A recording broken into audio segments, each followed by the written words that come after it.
Hello and good afternoon, or good evening, or good morning, depending on where you are in the glorious place known as the Earth Realm.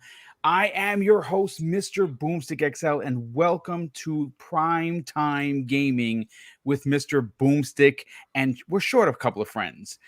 We do have Tempest Son. He had to take a knee today. He's got some stuff going on in the background. He'll be back next week. Cyber should be here. He's usually running a little bit late. And of course, the middle-aged gamer guy will be joining us shortly. But we do have an incredible show for you today.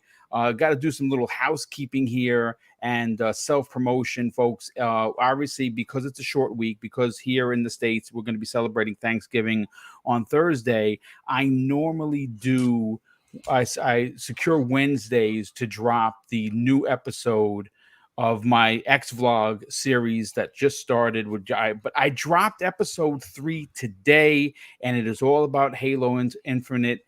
Its campaign, its previews, why it's getting unbelievable reviews. We had some incredible quotes that went along. It's only about 18 minutes long. If you missed out on it, I dropped it as premiere about 2:00 today. Go check it out after the show. But we do have an incredible show for you today. And folks, listen, if you are as excited for Halo Infinite like we all are, I think you're going to dig this show. On top of that, the Wandering Dutch is going to lead our second topic because of some of the information he was able to drop into the DM. And folks, listen to me.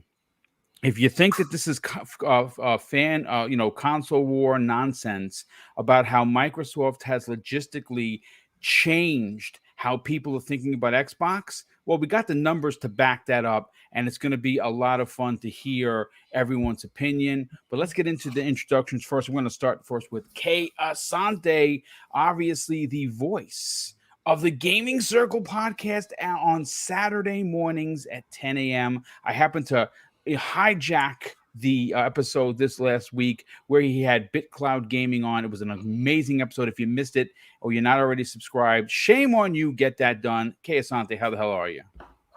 Oh, I'm doing so good, Boom. Thank you so much for having me as usual.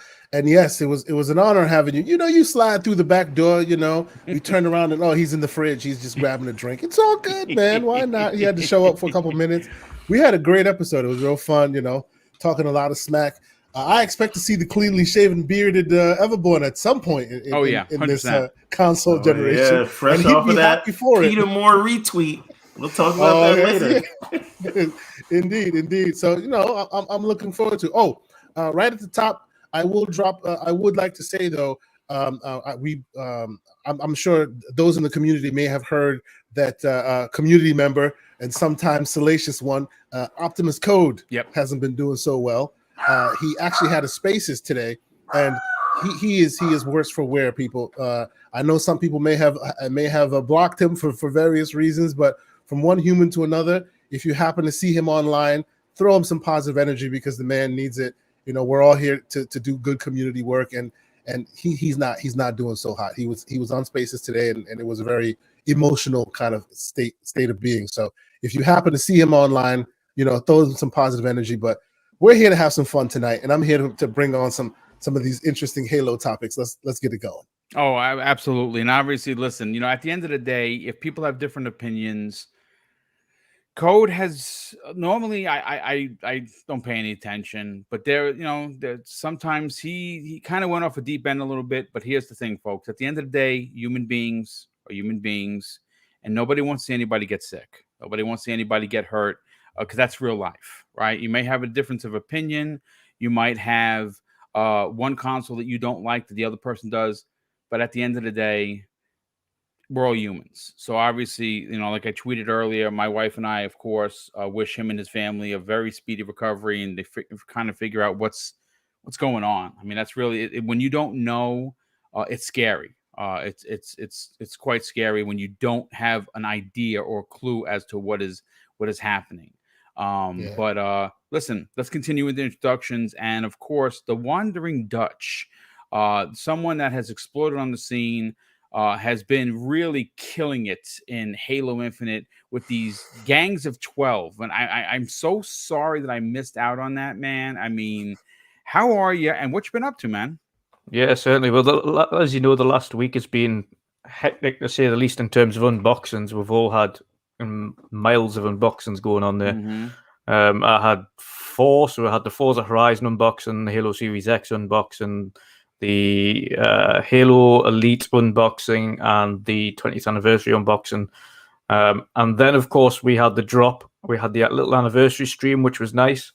And then we had the drop of Halo Infinite, and of course we took big advantage of that. And pretty much every night we've had these big 12-man teams, sometimes a little bit larger. And when we have had larger, we've had custom games where we've had like 8v8 team slayers or free-for-all matches or whatever we can do just to make sure everyone can get to play, which has been absolutely awesome. But yeah, obviously, and like both of you said already, shout out to Optimus Code. Of course, we have our disagreements about games and the way we do things on Twitter and whatnot. But at the end of the day, like you say, he's a human being, and Stroke's no easy business to have.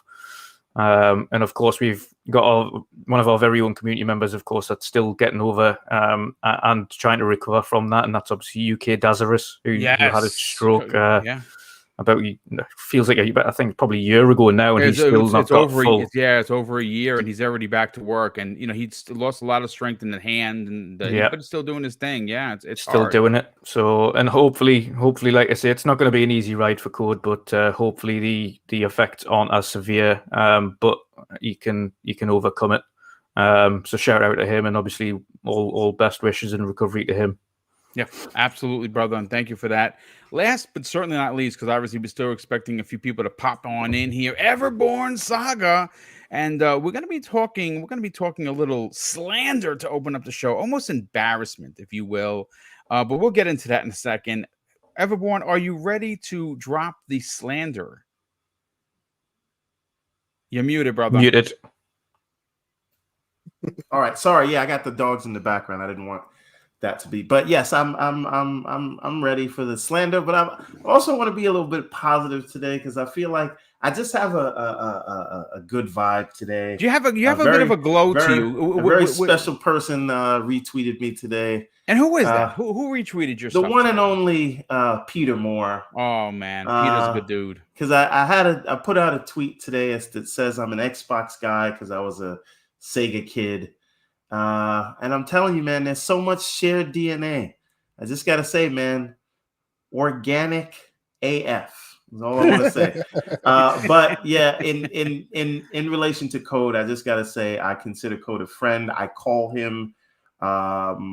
He and I talk outside of Twitter, and really sad to hear all this. And I do want to say, like, Code was one of the first people in this community to kind of embrace and interact with me. So heart really goes out to Code and his family. And like I said, positive vibes all around for Code. I consider 100%. The man a friend. You don't have to agree with your friends all the time. But Code is, I think he's a really good person and human being. And he's always been supportive of me, even when we disagreed, like, he was always one of the first people to say, support what Everborn's doing with the Everborn Saga and the comics. And I could, talk to him about advice for things outside of gaming. So, it just, thoughts and all those things. Everybody just put some good energy towards Code. Yep, absolutely. But listen, folks, we have, like I did in the advertisement, we're going to be talking about the previews that dropped last week regarding Halo Infinite's single player campaign. And there's a lot to get to. And you know what? I mean, the excitement that has surrounded this game seemed to originally only come from the multiplayer that we all had a chance to play. There was 3 flightings, and now there's a beta. And quite frankly, some of the best Halo I've played has been in both of these events. I did not enjoy 5 for a lot of reasons. The multiplayer was great, but because I was so down on single player, I just couldn't get into it. So I only played a handful of Warzone matches. I fell off a cliff with it. 4, I tried to get into the multiplayer, and they tried to make it too much like Call of Duty, which wasn't Halo for me, so I didn't enjoy it. But it does seem like we are getting the best of both worlds, potentially the best of 343 of everything that they've put out since taking over the franchise. But we're not going to get to that just yet. We're going to open up on a small story that's a bit embarrassing. It's a bit of egg on the face of, I think, Sony. I think it's for everyone involved. It's not a good look. What am I talking about, folks? I'm talking about the announcement of the Spider-Man DLC that's coming exclusively to PlayStation 5. Now, since Avengers launched, right, we've seen Kate Bishop DLC. We've seen Hawkeye DLC. We've seen Black Panther DLC, which is amazing. I haven't played it yet, but I hear great things. And we were sold that Spider-Man, that was going to be a PlayStation 5 exclusive, was going to be a bit of a big deal, right? Turns out that it's not even a small deal. As a matter of fact, it's terrible, to be honest with you, from what we understand, because it's not even a story. Like, Spider-Man is not coming into the Avengers with his own story the same way Kate Bishop, Hawkeye, and Black Panther did. He's basically going to be able to be used, as just, hey, it's Spider-Man, he's here. Considering that, and again, I was very vocal about that. It's originally why I didn't buy Avengers, because I was so kind of really put off for the fact that the face of Marvel is locked behind a plastic box. Like, I didn't dig that, to be honest with you. But it is what it is, and it turns out that it's going to be like a wet fart. No one's going to remember it, to be honest with you. Keasante, I want to go to you first on this, because you and I, obviously everyone here, we were talking. This is a bit of egg in the face for Sony, in my opinion. And here's the thing. I'm going to tell you why it makes it worse. It makes it worse because this holiday, Sony doesn't have guts. Nothing. Absolutely nothing. They're literally sitting on their hands right now on the sideline as Microsoft just takes a victory lap around the whole gaming space. They started out with, of course, Forza, which continues to just it's like a running riot with that dominating game. Yep. Mm-hmm. You have Halo Infinite beta breaking records all over the place. We have the previews that came out, and we saw some really great ones. Dealer, Randall Thor, Xbox Era, Iron Lords podcast. I mean, it's just that everyone was able to get their hands on it and preview it, and pretty much all of the big sites, all of the major places that we go to news, like the IGNs, like the GameSpots, and so they have had rave reviews. So when you look at what Microsoft has quietly put together in 2021, it's a banner year. Not so much for Sony, and this is the poo on top of the banana boat sundae that you were just about to eat, because this is not good. This is a bad look, and considering that they don't own Spider-Man video game wise, they only own him in the film wise. People don't understand that. This is a disappointment for people waiting for this DLC. What are your thoughts? Well, it's almost like if you sit there and you try to put money out there and make sure that another platform doesn't get the stuff, you might end up with some karma. As he and sips it's bad his on tea. you, isn't it? I'm just saying, there's some BS out there, and it's a little ridiculous. Now, I recall Spider-Man on Xbox, OG Xbox, and everybody was talking about how terrible it was, and he could just swing out of nowhere, and there was invisible ceilings, and I think some karma's a bitch right now. I feel sorry to say. Is it just me, or does Keasante sound like the Pepperidge Farm guy right now? I'm going to say that he, we remember drinking tea. So the minute when I saw him drinking tea, I thought of Kermit the Frog sipping tea like this. We remember, like what the hell, man. So I mean, realistically, I expected this somewhat, because how can they really be like, put that much energy, that kind of Black Panther level energy into this? After all, it's only coming to one platform. Take Xbox out of it. It's not coming to PC, which is one of the biggest platforms, right? So can you really expect that they'll put that much energy and time and care into releasing this character? But let's be honest, though, what people go Pepper Schwab members. Indeed we do. It's just absolutely ridiculous. It's like they specifically singled themselves out, and by they I mean Sony, specifically singled themselves out to get egg on their own faces for this purpose.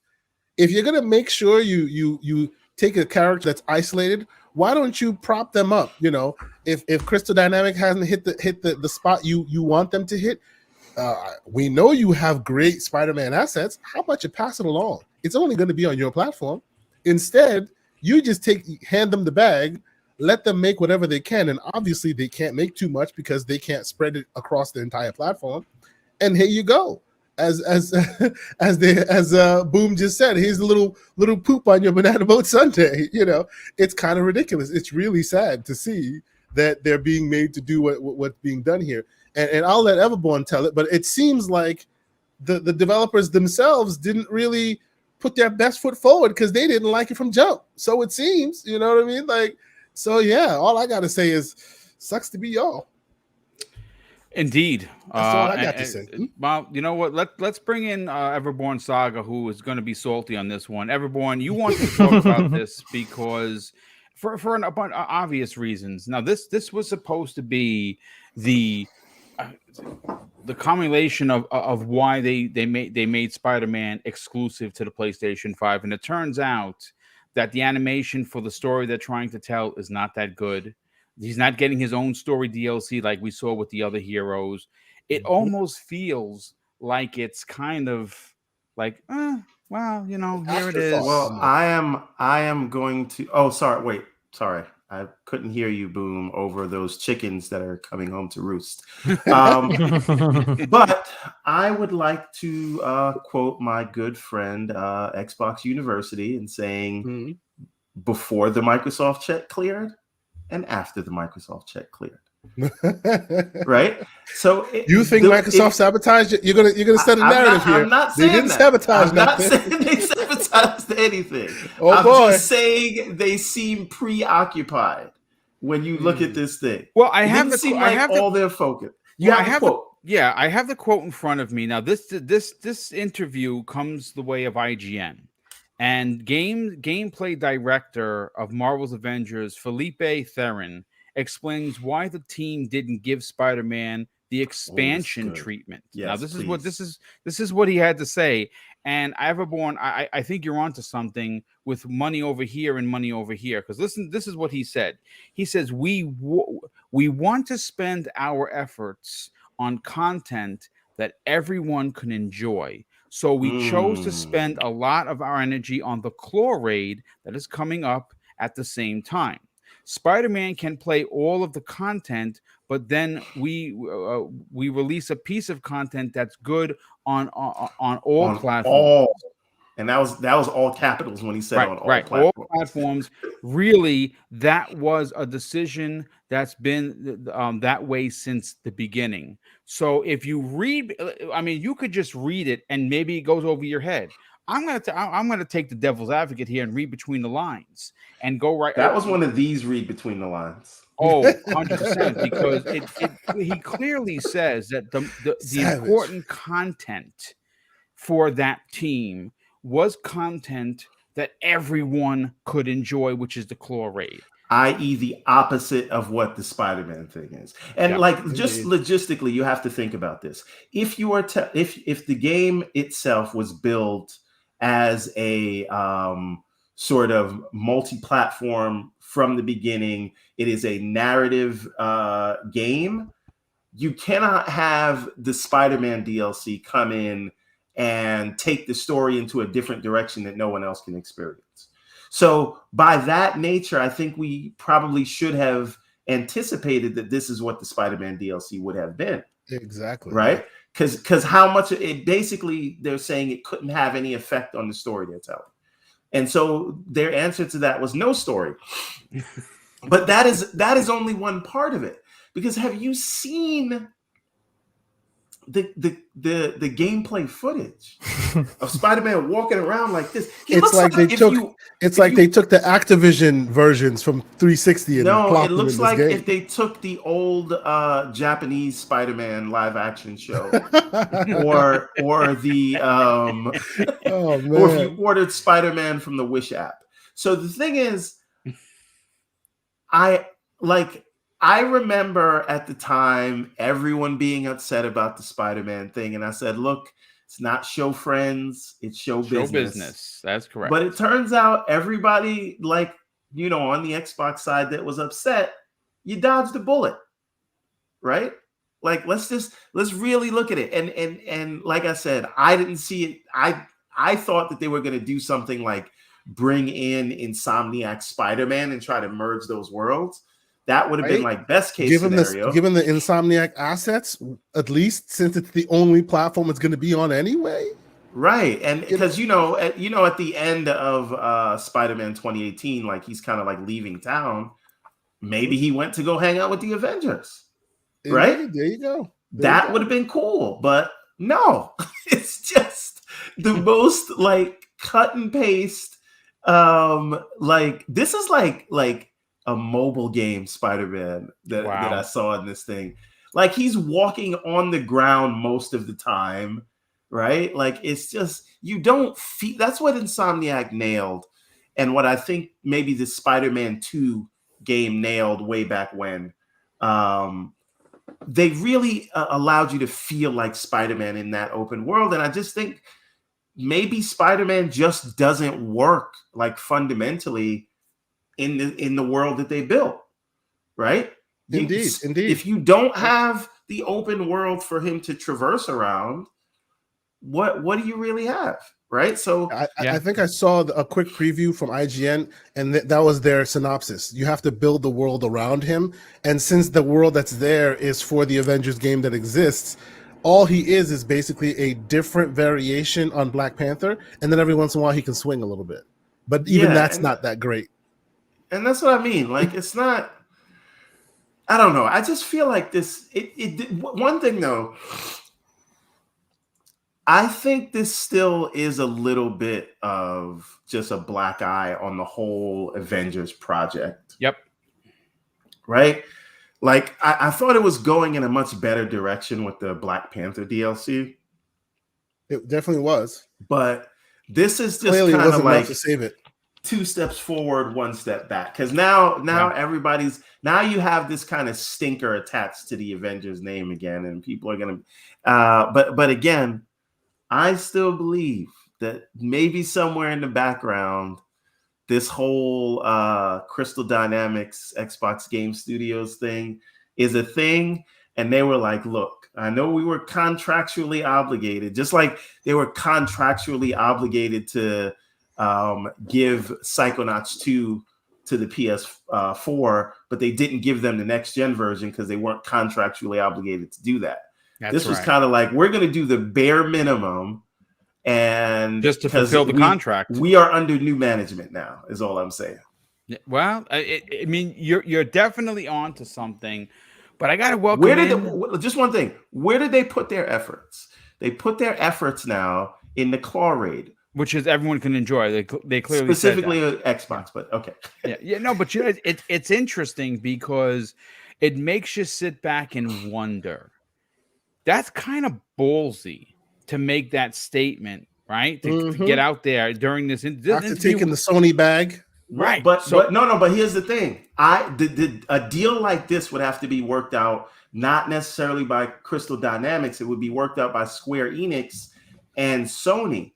And after Square Enix threw them under the bus, this seems a little bit like, again, tinfoil hat, right? But this seems a little bit like, oh yeah, we're not suited for this material. Cool. hold down this Spider-Man, this Wish app Spider-Man, right? Man. Since we're not suited for this. Well, I mean, all I'm saying is, cue to it, Joe. I want to know. All I can say is that I can't wait for the announcement that Crystal Dynamics and Eidos has joined Xbox Game Studios, and they now own the Tomb Raider IP. And that's another whole rabbit hole. So, real quick, the Eidos that you're talking about, that is the last that right there. Another like casualty of all this Avengers talk. That amazing game, Guardians of the Galaxy, again, $29.99. Why? Because it's the greatest game that nobody wanted to play.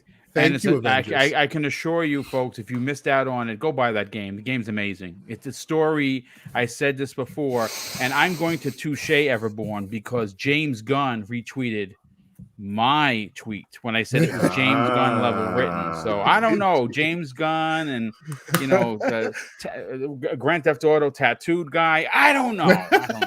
No. Grand Theft Auto tattooed guy, he says. Wow. Yeah. No, by the way, I just had love Mr. Moore. We love Mr. Moore. I had a fanboy moment today. What if this Sega acquisition thing does happen and then they bring back Peter Moore the same way Disney brought back Alan Moore? Yeah. I mean, not Alan Moore, Alan, whoever he is, the guy who. Oh, Alan Horn. Alan Horn, yeah. To run the movie studios when they got Alan Horn. It was legit. I liked Alan Horn, but I like Peter Moore. I think when he was at Xbox, man, that guy was a beast, bro. Like, who gets a tattoo that says Halo 2 on his arm? And nobody did that, right? Except for Peter Moore.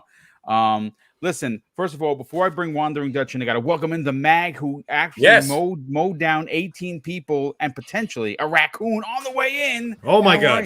How you doing, brother? Okay, guys. Sorry. Once again, 13-hour day today wasn't going to stop the Mag. I'll tell you that much.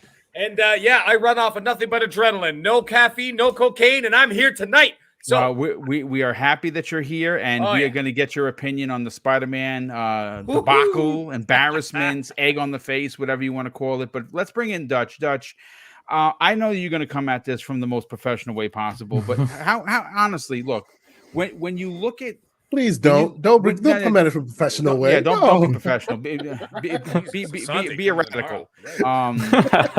Here's the thing, Dutch.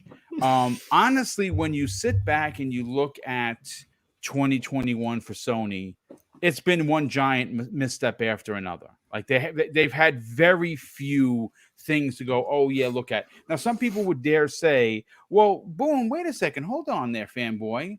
Returnal. And I would say that, you know what? You might be wrong to something if there was a proper way to save that game, which is why I never bought it. There's still not a proper way to save it. They allow you to go move on to something else to potentially come back and play your game. It's still broken. Now, I know a lot of people dig that game. Good on you if you do. But the only for me anyway, the only shining light for Sony in this entire 2021 campaign was Ratchet and Clank. Ratchet and Clank is a phenomenal game. It's going to be in my top 10. I didn't beat it because I got about 3/4 of the way done. Gorgeous. Plays like Ratchet and Clank, which is great. I absolutely love it. I love platformers, so that's why I enjoyed it even more. But when you consider how they don't have anything for this fall, they literally have nothing, right? Kena or Kenya or however you want to say Kena, I think it is. That came and went. Like I have the game. The game is gorgeous. But it kind of came and went, and Sony didn't push it any further than they did. All right, listen, check it out. And after the initial push, that was it. And then you look at what Microsoft has been doing. This has been, I would dare say, one of Microsoft's best years in a decade. I'm not talking about Halo. I'm talking about everything that they have put together on the table has been nothing short of one of the best years. And when you factor in all of their first party stuff that's hitting and Game Pass and all the big bombs that are dropping there, we're going to get into the second half of the show, folks. I was taken aback. Dutch was gracious enough. I don't know how he finds all this information. The guy's like a detective. The mind share that's going on right now for Microsoft, they haven't seen this since the Xbox 360 days. We have the numbers to back that up. We're going to get into that. But for you, this Spider-Man debacle, is this embarrassing for Sony? It is, yeah, considering how much they kind of push everything like that. The one thing that I'd noticed immediately when I seen the gameplay footage of it was just how it was like Spider-Man couldn't be asked to be in the game. Like he was just kind of I'll just have a light jog and just there's a web, there's another web. Yeah, we'll just throw this over here. I guess I'm gonna have to fight, I suppose. So we'll just throw a quick punch and do a little spin on my head, and yeah. So we're done yet? Is this it? Is that it? Okay, brilliant. It was a half-ass. Like you just couldn't be bothered to be there, and the outfit looks horrific.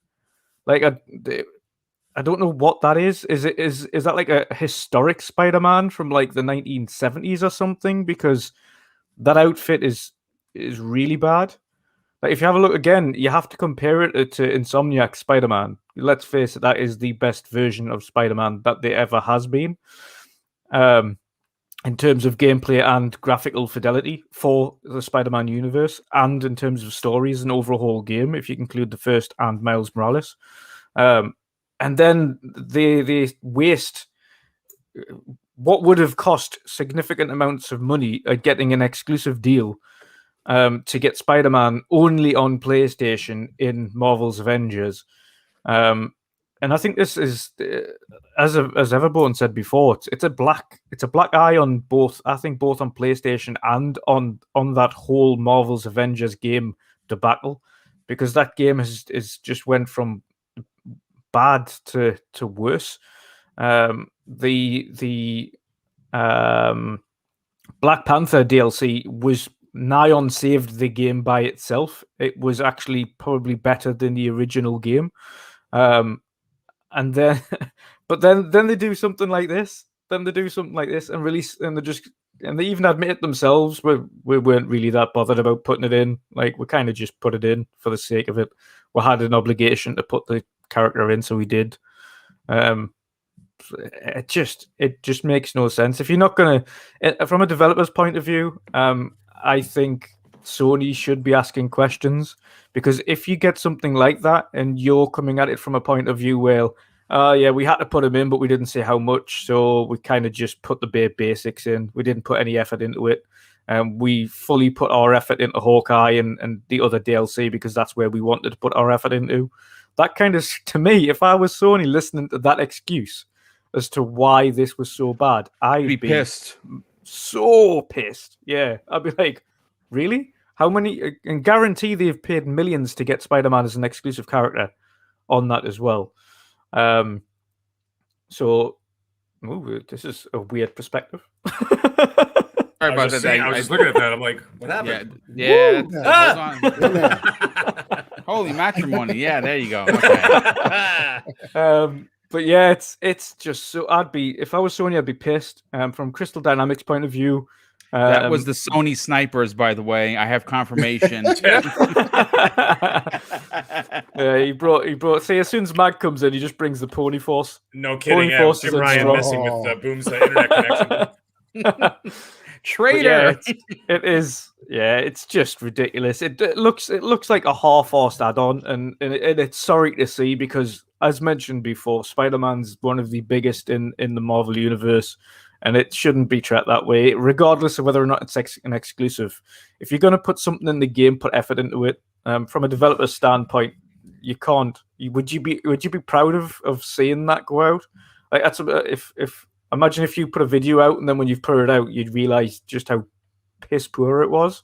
But you're just like, you know what it is, fuck it, it's up now. You wouldn't, would you? You'd take it down. You know, you want like again, this is complete speculation. I know we're just having some fun before we get into like the bigger topics of the show.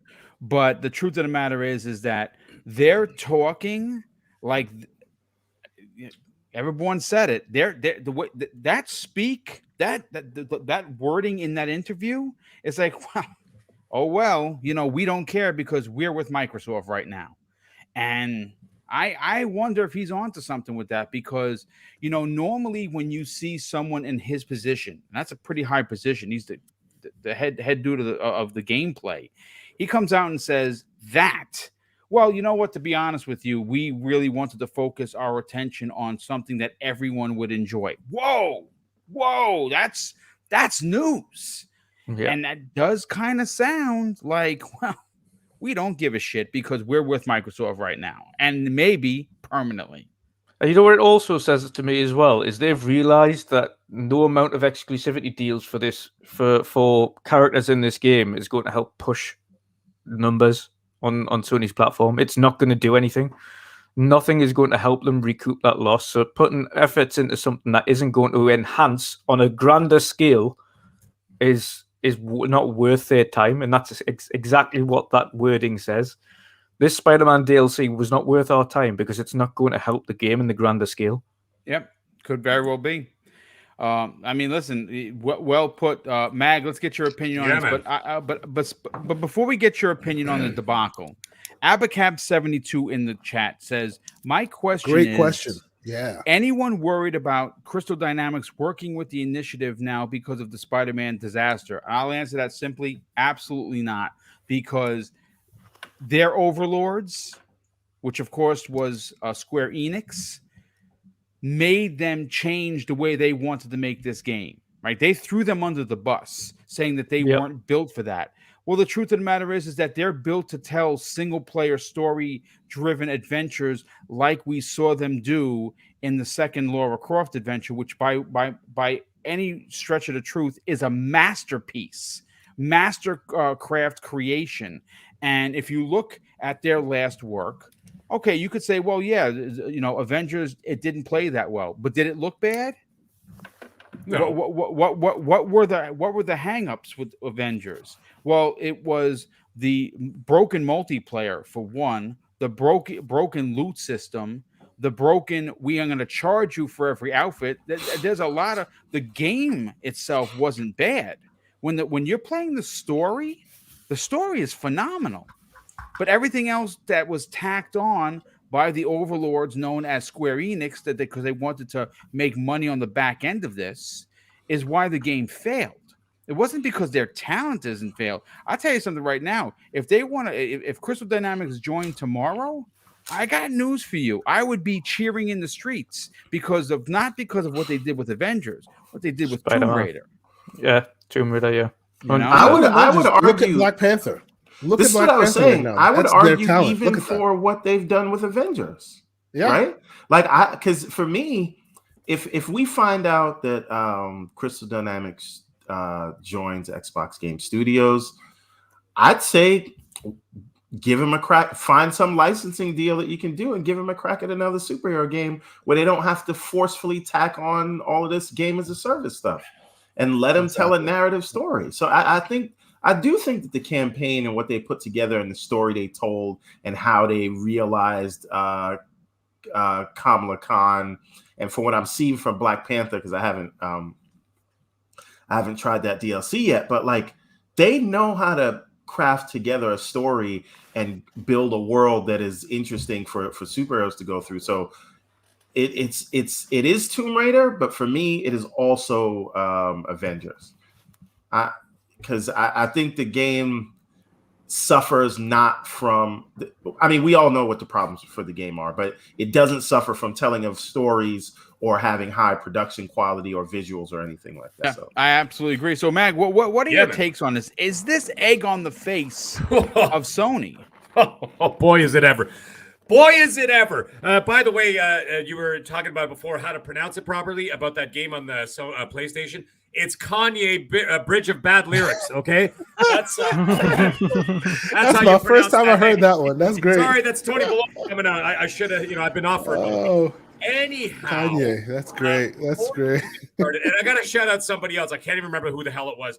But I got to shout out this dude on Twitter who said, Spider-Man in that DLC looks like the way he's shooting his webs looks like a white woman doing a Zumba class. It is utterly ridiculous. That was Broken Games HD that said that one. Dude, he's going like this. Man.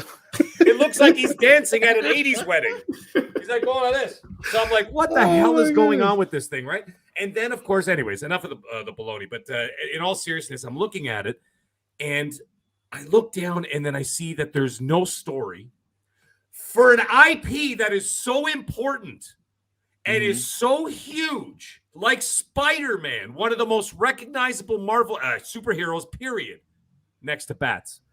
But you know what I'm saying? Like, he's one of the biggest in the world. You've got a movie coming out in 3 weeks, and this is what is delivered. Yes. Now, the thing is, here's the thing. This is what I don't understand. You could blame everybody for this. Never mind just, not Square Enix, Crystal Dynamics, whatever, even Square, okay? But Sony, you've got to give them a lot of crap for this, because you know that Sony always has a very, very good pedigree when it comes to the quality of their first-party games. So the fact that they seemingly to just kind of like let this go is beyond me, because Sony put a hell of a lot of money into this, a lot of marketing into this, and they put a lot of marketing into that exclusivity deal with the Spider-Man. You remember last year? And I got to tell you, it was really obnoxious almost. Like, I found that they're being real smug pricks about it, to be quite honest, about Spider-Man only being playable on this console. Now, there's nothing wrong with exclusivity. Okay, there's nothing wrong with that. It's just that the way they did it, they were coming in with this really obnoxious swagger about it, right? And then this is it? Where was the quality control guy at Sony, or girl or gal or team? Look at it and go, guys, are you serious? No, Mag, to that point, see, when I first heard about this, like I said, I foolishly thought that they were going to include Insomniac Spider-Man in this world, like lend him out and say that is it's in the same universe. I was kind of, and that would have made sense for it to be exclusive. But if this is the Spider-Man you got and it's not in any way connected, there was no Insomniac Spider-Man. Right. It's not that there was no purpose to keep it exclusive. Yeah, no, there was a purpose, Everborn. The purpose was that they were trying to sell PS5s. Fantastic. Okay. How's that working out for them? Yeah, no, well, we all know how that's going. But here's the thing, though. This is the other thing. Like, you look at, like for example, like I was saying, once again, you look at the quality control team of Sony, who has been stellar. They've been stellar for like a decade now, okay? Then all of a sudden you look at, like, for example, Black Panther's War for Wakanda. What a stunning... By the way, Everborn, shame on you for not playing that. What a I concur. I have worse things. I have worse shame in my backlog.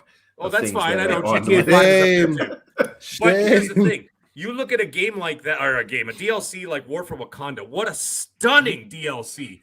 And it played great. The story was great. I liked where it went. As soon as it went to the multiplayer, just like everything else in Avengers, I dropped it. However, I played the story and I really enjoyed it. You look at something like that, which was, of course, not exclusive to anybody. That was a multi-platform DLC.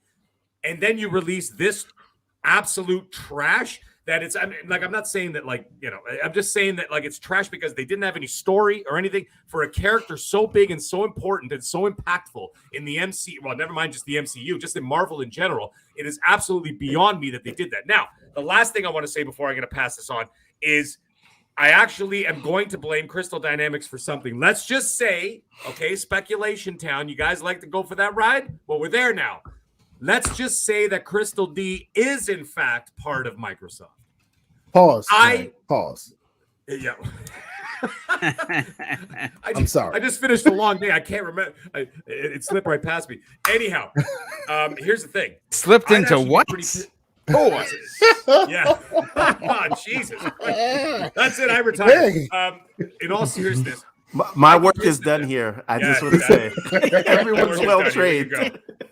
Guys, let me ask you a question. Anybody who works with people, anybody who's been in charge of anything, like when you're working or you're a boss or you're an owner or all of the above, okay? You know when someone gives their 2 weeks notice and they drag their ass for those 2 weeks? Mm-hmm. Yeah. And I'm like, do you have any integrity? But do you have anything where don't you want to finish strong so people don't talk smack about you the minute you leave? But Mag, here's the difference though. The piss is already in the proverbial pool. Okay. And what I mean is they didn't start this fight. Square Enix threw them under the bus already. True.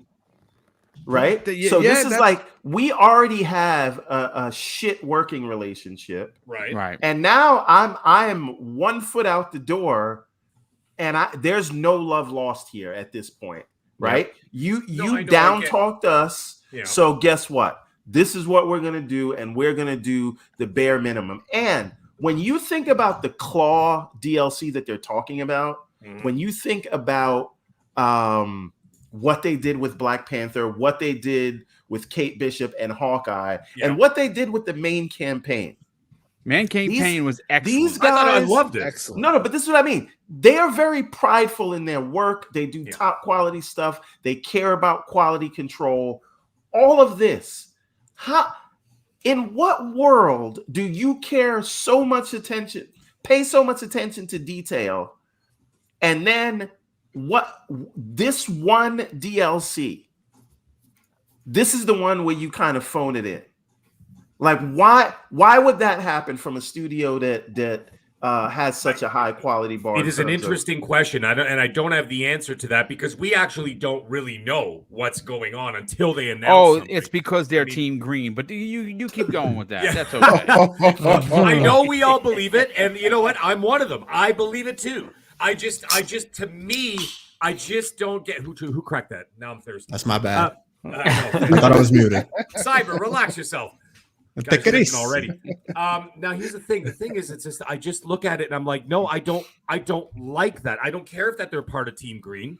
That's fine. That's great. That's wonderful. That's actually great for us. That's great for Game Pass. That's great for us as consumers. But the thing is, if they did phone this in and just said, "Bleh," what happens if they have a disagreement with Xbox one day? Are they just going to go big on their next game? Is Xbox going to throw them under the bus about first? it? These are just questions I'm asking. It's actually quite a good question, but I think the quick answer is no, and I say that with confidence because all you have to do is look at the work that they did with Xbox when Tomb Raider was exclusive for that 1 year. Like, you could look at it. Just look at the work. Yeah. Right. Everyone remembers you of what have you done for me lately. There's a lot about Avengers that didn't work, that was broken, that a lot of people didn't like. There is some recoverable assets there. The single player story was excellent. The DLCs with the story was excellent. This over here, that you heard in his voice, he was a little bullish about, we wanted to work on something that everyone could enjoy. Okay, so there it is. Maybe that's where he sticks his, I was gonna say he stick his pole in, but that'd have been a pause. Hard pause. Okay. Well, listen. What I want to do real quick is I want to thank Sir X-Man, who drops the first super chat of the evening for $2. He says, "Hello, everyone. Enjoying the show while at work." Well, good on you that you can listen to the show, and thank you for the generosity as always. Cyber, let's get your quick 2 cents, and then we're going to get into just one thing before you go to Cyber. Sure. Mag, your question about would they do this as an Xbox game studio? It's a hypothetical. I understand. They ever would. I'm just right. Well, my answer to that is it depends on whether Phil Spencer would try to publicly shame them for a game not delivering. He never would. That they exactly. He never would, of course not. Right. Exactly. All right. That was it. I just wanted to put that point out. I just think this was retaliation for the public shaming. I agree. I absolutely agree. I think there was. I mean, you not the content delivered, but this comment. Oh yeah, seems like a retaliation for that public shaming that Square thrown under the bus and watch the bus go back and forth. Yeah, not good. Cyber, the Spider-Man DLC. Are you up to speed to what we were talking about? Yes, I think I'm up to speed. Yes. All right. So what are your thoughts on it? Is it egg on the face of Sony? Yes and no. I feel as though what happened with the Spider-Man situation, it kind of brings up a bigger picture in my eyes. I think I don't know if it was Mag or Everborn that mentioned, they wish they would have brought Insomniac's Spider-Man into this universe, and I just feel that I think things are happening this way, one of two ways. It kind of makes me feel bad because now they're just looking at all these characters and all these different IPs, and they're going to be extremely selective of who they give to whom they give these IPs to, right? Especially from the Marvel universe, Disney, and things like that. Guardians of the Galaxy seems to have done well, but I don't know if it's sold well, so I don't know how they're going to treat that. This Spider-Man situation with Insomniac, I think we actually talked about it here before.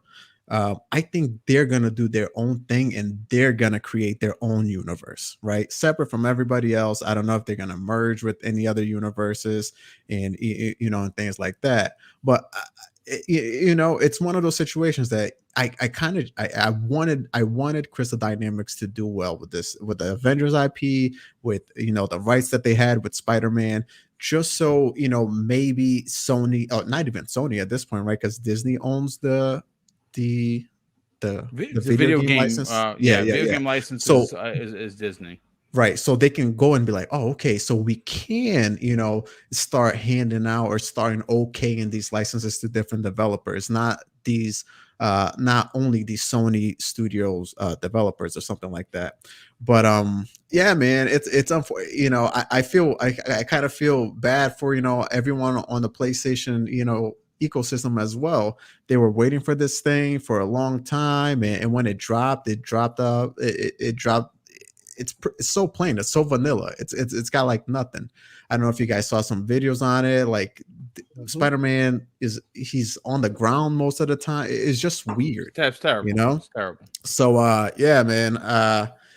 And you're looking at Xbox now, and the Avengers just came to Game Pass, and it saw a little bit of a spike, you know, by going to Game Pass. And you would have loved if everyone could have, you know, at least played as Spider-Man or something like that, but being locked down to exclusivity just because it's Sony's a quote unquote property, it just sucks. But it doesn't seem like we missed much. You know, I feel bad for the people who thought they were going to get something more and they didn't.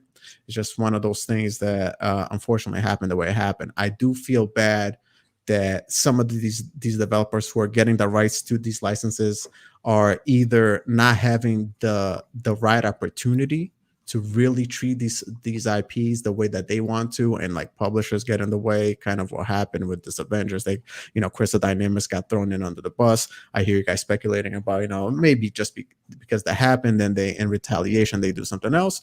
But hey, we won't know exactly what happened until about 20 years or so, until somebody writes a book, right? Then we'll get all the ins and outs of what happened. But yeah, man, does it look like we missed anything? It's unfortunate that it happened this way, but you just got to, you know, look forward to and see what's going to be done with, you know, any of the other properties that are coming into the future with them.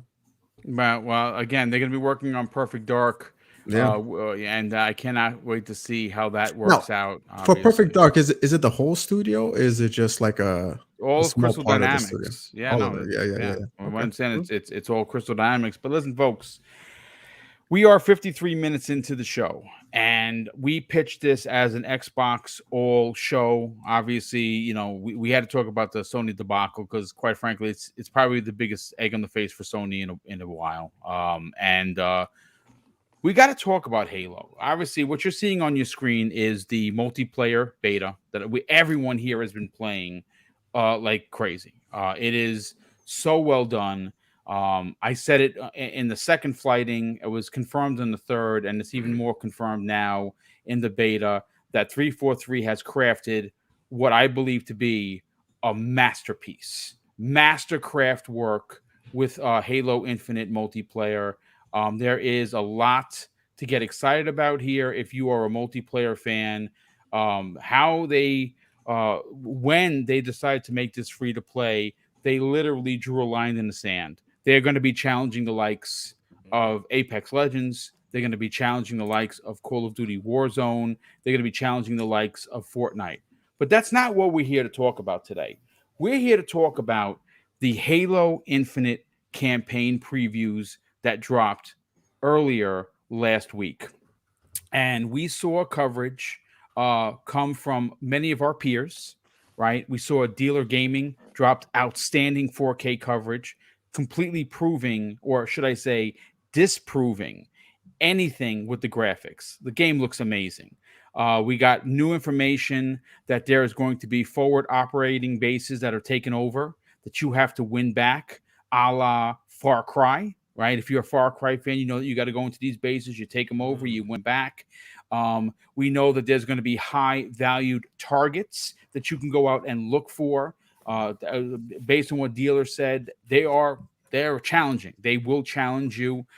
We got confirmation on what the RPG system is going to be. You'll be upgrading your shields. You'll be upgrading your armor. You'll be upgrading your get over here thing. What am I missing? The grappling hook. The grappling hook, which looks grapple shot. The grapple shot looks. I like the get over here thing, but yeah. Well, I think Scorpion one. I'm going to be yelling that into the microphone when I kill somebody with that. There's no doubt about it. But the truth of the matter is that right now, Microsoft is hitting on all cylinders, and they seem unstoppable, right?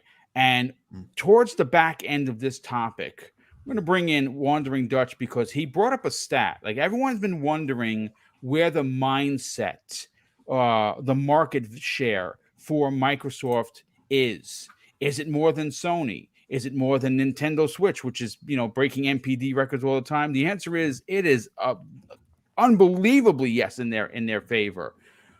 But this coverage proved, or should have proven to everyone, that not only did 343 deliver on the multiplayer, folks, you got quotes, people saying that this is the best Halo single player in a decade. Do you understand how big of a deal it is? You're talking Bungie level. Comparison. It's doing better than that. It's doing better than that. And again, there were many quotes, there were many opinions about it. And you know something? You didn't hear any negative ones.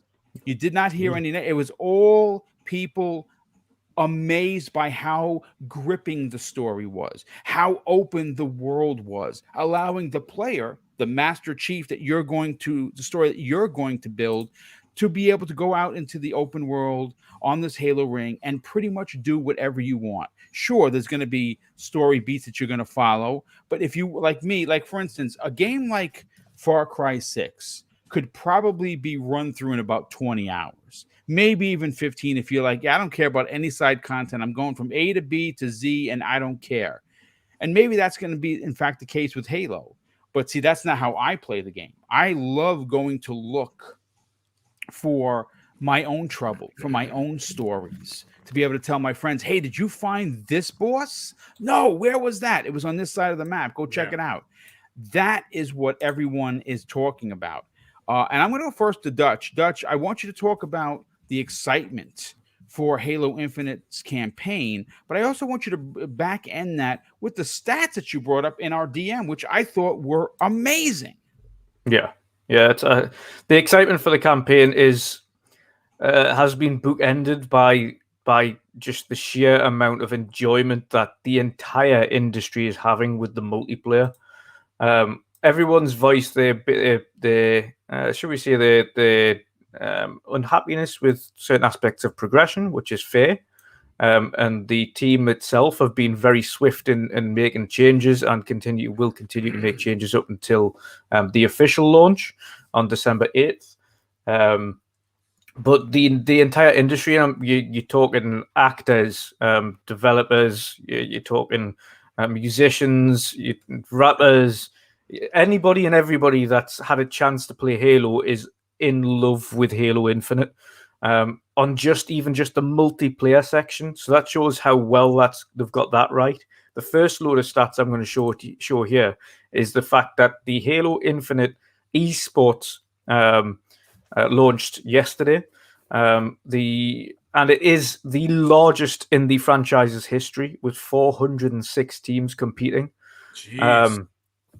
The largest before that was actually back on Halo 3, which had 314. And before that, after that, it died down drastically. Halo 5 got nothing. Halo Master Chief Collection was barely breaking 100 most of the time. So it's not only recovered substantially, but fourfold. It is 4 times the amount of any team through the history of Halo. That's how much of excitement is going around in Halo. The fact that there's 406 esports teams ready to rock and roll on launch. A lot of them, even the big YouTubers, the big Twitch streamers that were concerned about this whole battle royale stuff before they're getting their hands on Halo Infinite multiplayer, have absolutely eaten their own words, turned it around and said this is the most fun they've had in an FPS in a very long time. Of course, Dr. Disrespect is literally completely turncoated and just won't shut up about Halo Infinite now. He's playing that consistently. You've got, and there was another guy on Twitter who put out a good stat. Wasn't he ragging it? Yeah. Said it would die within 3 weeks. Yeah, without Battle Royale. Yeah, and having played it, he's literally changed his mind. He said he's having so much fun, and it's understandable because once you've played Big Team Battle, you realize that you don't necessarily need a battle royale in Halo. Yeah, you could probably have one in the future, but Big Team Battle is a big battle, and we've only got a fraction of the maps. It's launching with 23. We have 10.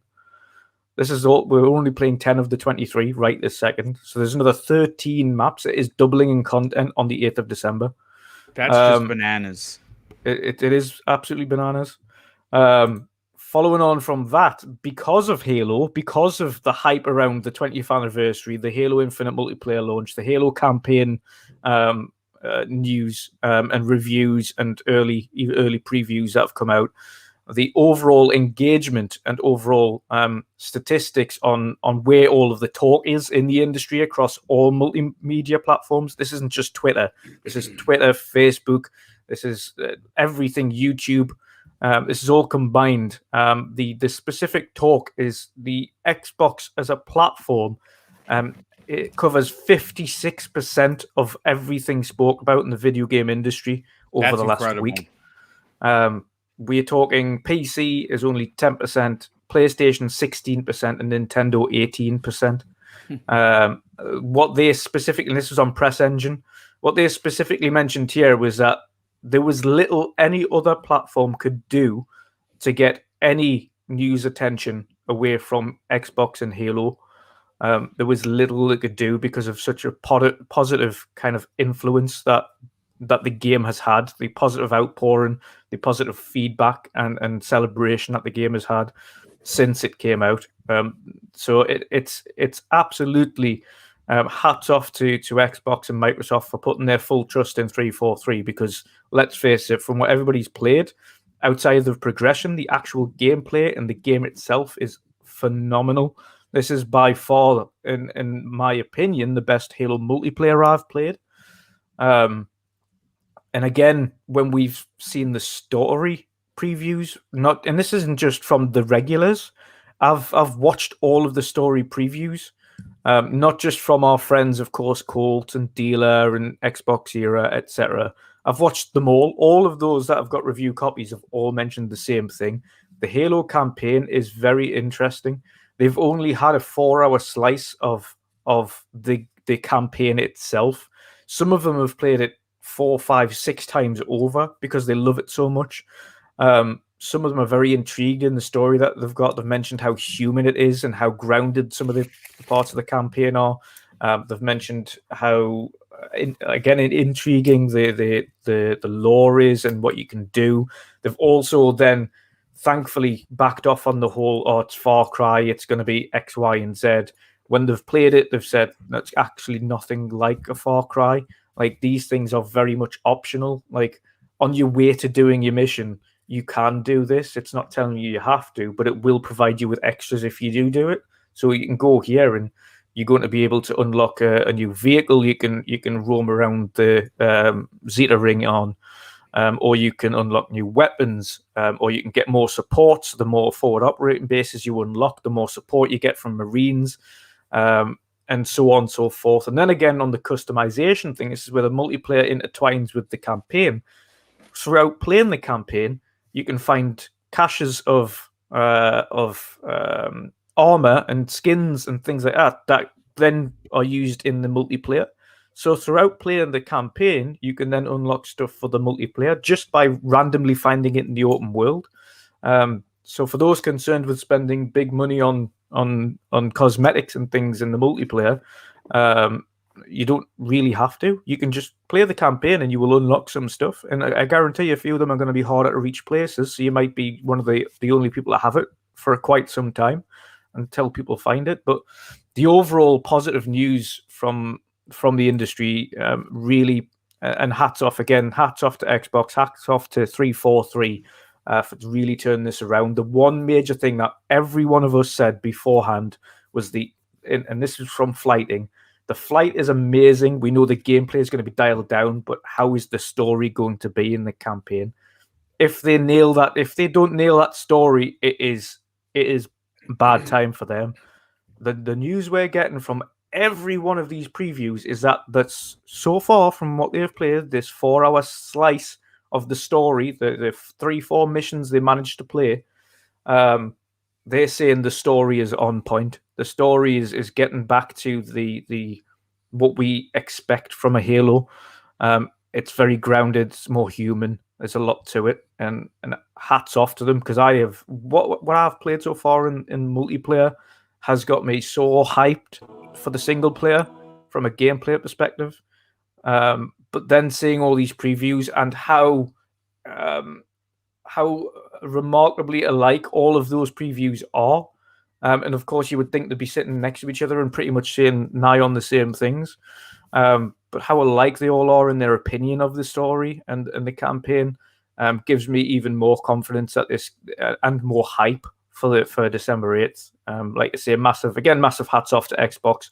This year, they've managed to turn it around. The beginning of the year was slow for first-party stuff, which is fair, but they did their utmost to provide content through Game Pass, knowing full well that at the tail end of the year, they would have 2 mega drops. Obviously, Jason Ronald said last year the big game that hadn't been announced that he was looking forward to most was Forza Horizon, and that game's at 11 million players now.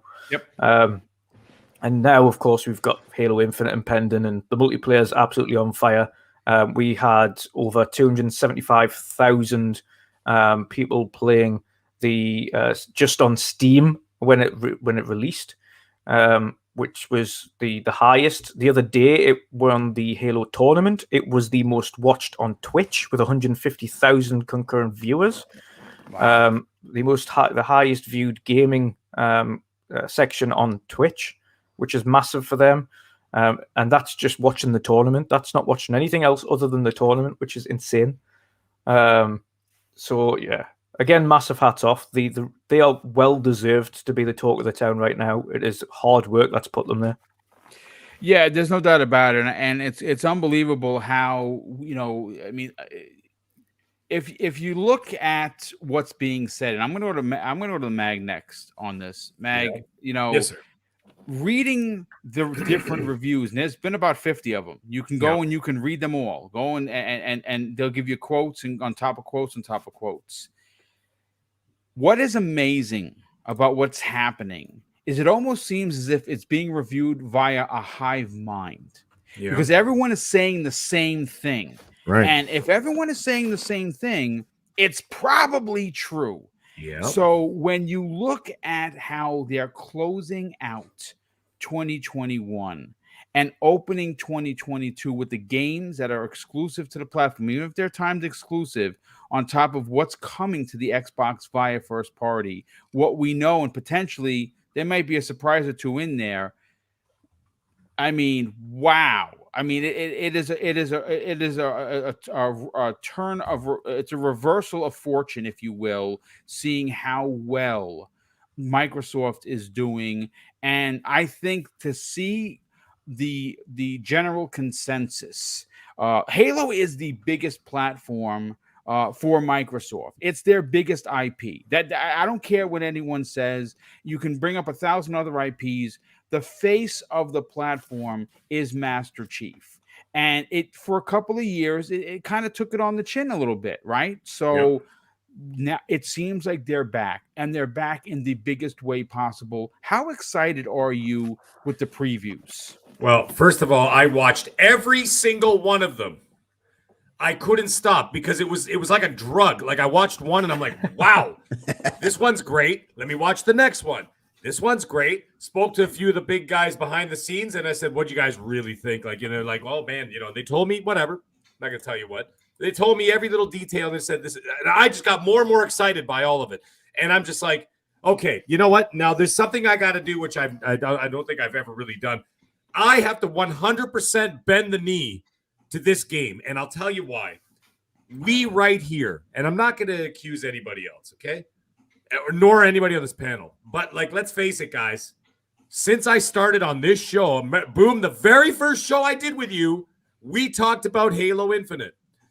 And every single one of us, at one point or another, we spoke about our fears, our uncertainties about this game.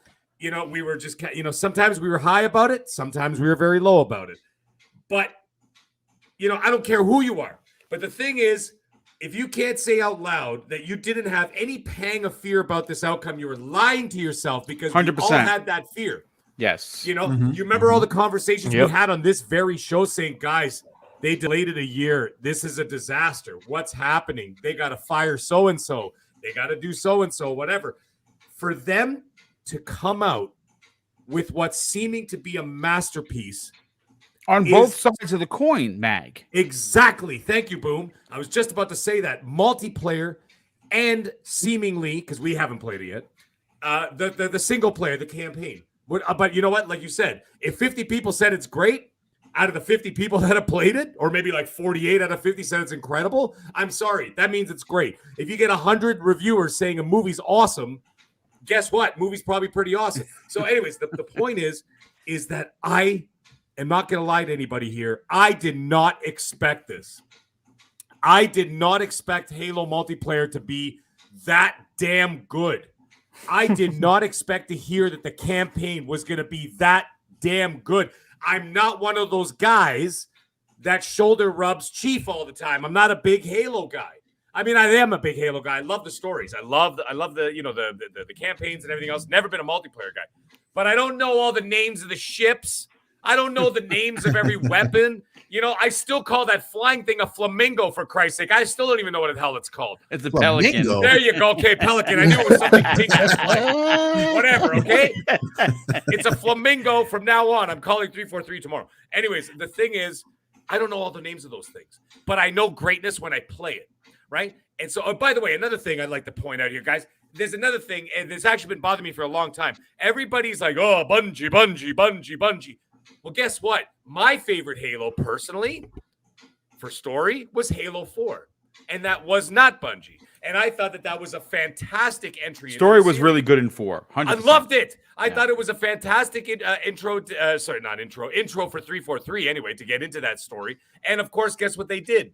They updated the button scheme, so it actually played like a game you actually want to play in a first-person shooter, not the ridiculous button scheme that they had. I know you could change it, but still. Anyway, the point is, I loved Halo 4. I thought it was a great thing. So the fact that these guys have done this is nothing short of magnificent, and it can't be brushed over. Okay, just be like, oh, well, yeah, it's a great game. Okay, move on. No, you've got to really sit back and really sit back in awe of what they showed us a year and a half ago to what we currently have in our hands. You know what? I want to give them another hats off to them as well, Mag. When you're speaking about in awe, other than occasional matchmaking hiccups, etc., where it's like finding a game, and then it stops finding a game. Other than that, the stability of the servers, considering the influx of players they've had, has been phenomenal. Yeah, it has been like hot butter on toast, baby. Like it's just smooth.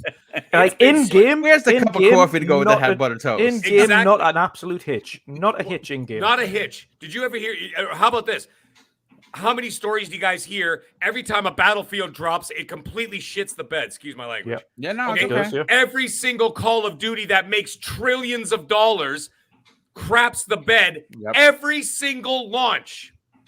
And then you've got Halo coming in and going, by the way, guys, free to play, dropping right now, and go. And what happened?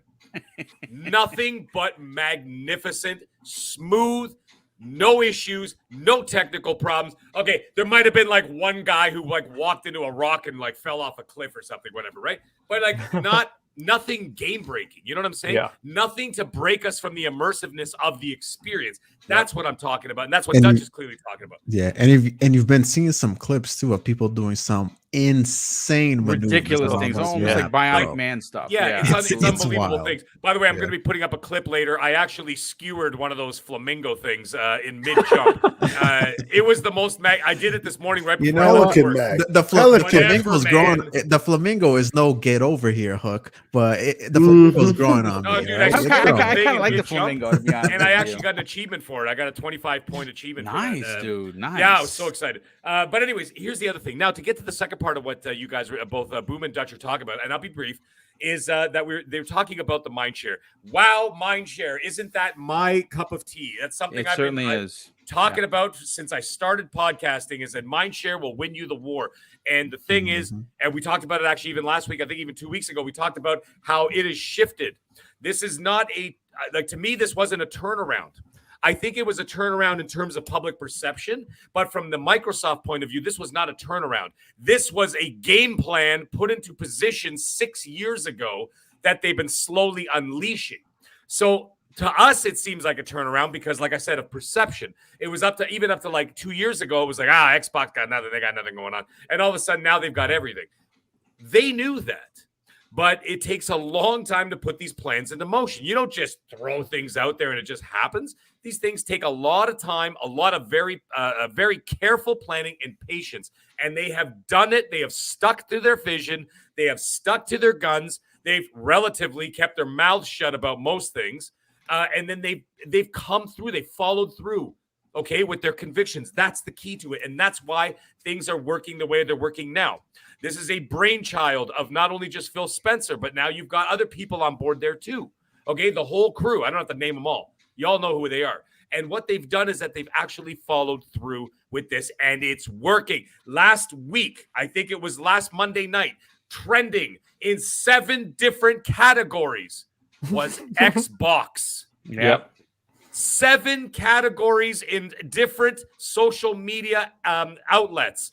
Xbox was trending. That is beyond belief. If I were to tell any of you guys that 2 years ago, no one would believe me. Yeah. I'd say, hi, guys, I'm Mag from the future. I'm coming back to tell you that Xbox is going to trend in 7 different categories, and they're absolutely going to be curb stomping everybody Someone else. Commit this man. Right. Okay? I'd be like Doc Brown from Back to the Future. I'd be like, Marty, they're trending everywhere. But the thing is, they really are.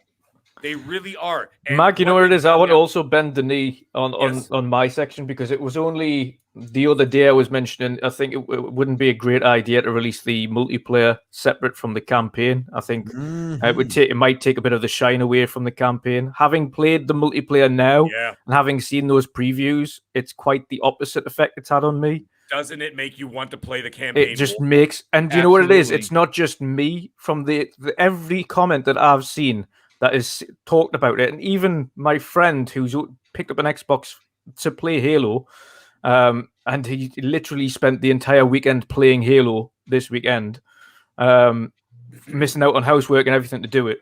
He said exactly the same thing. He said, "I cannot wait to play the campaign. Like the multiplayer is insane." And But Dutch, I think you knew that, brother. By the way, did you see I just face planted that guy? I saw that. Yeah, I was watching it while Dutch was talking. Yeah, I want you to just rewind that footage, please, and let the guy jump up into a tank and get hit right in the face.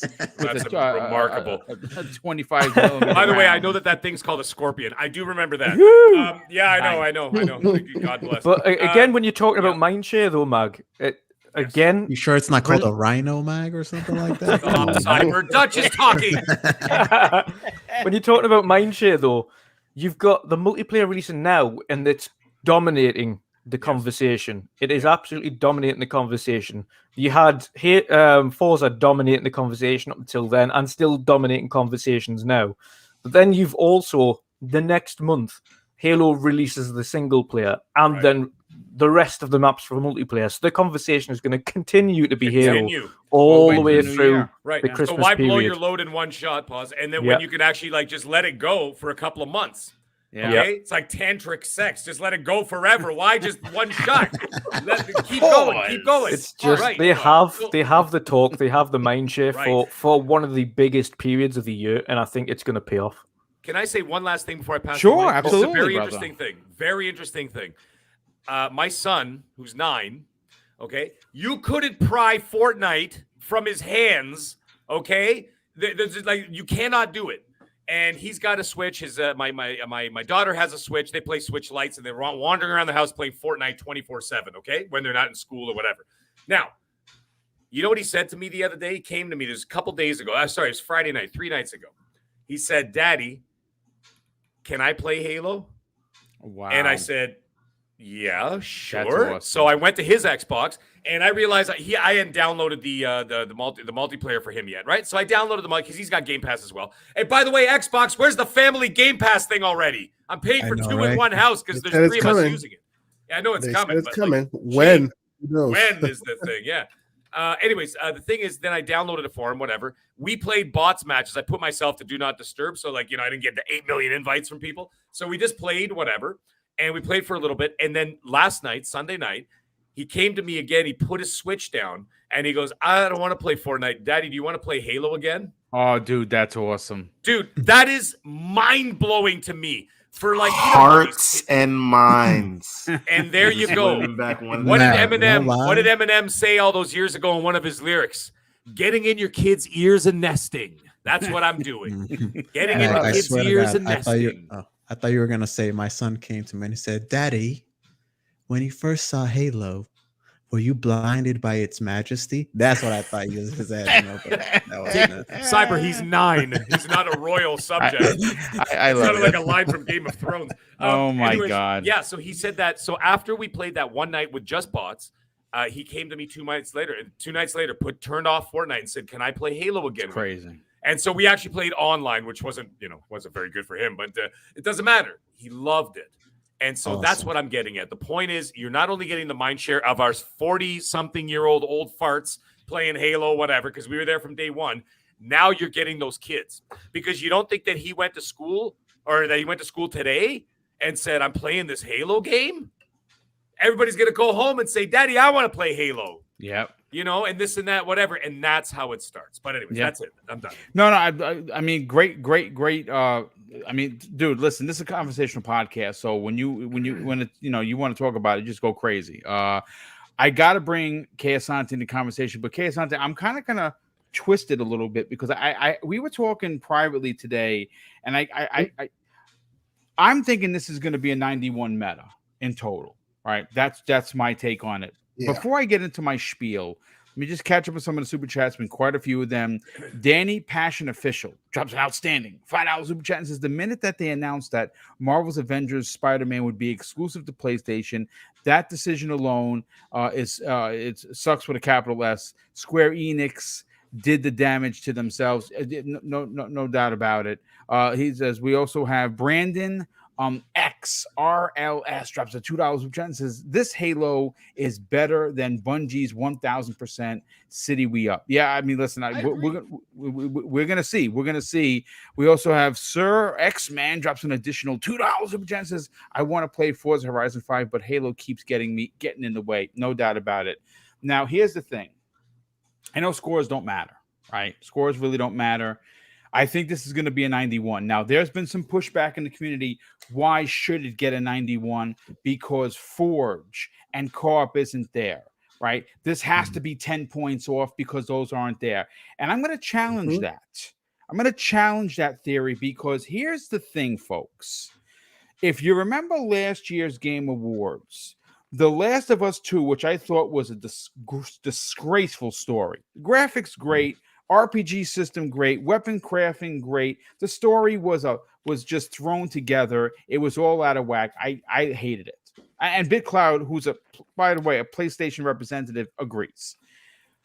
That game not only launched without its multiplayer factions, it still doesn't have factions over a year and a half later. Okay, so just put that in your pipe and smoke it for a second.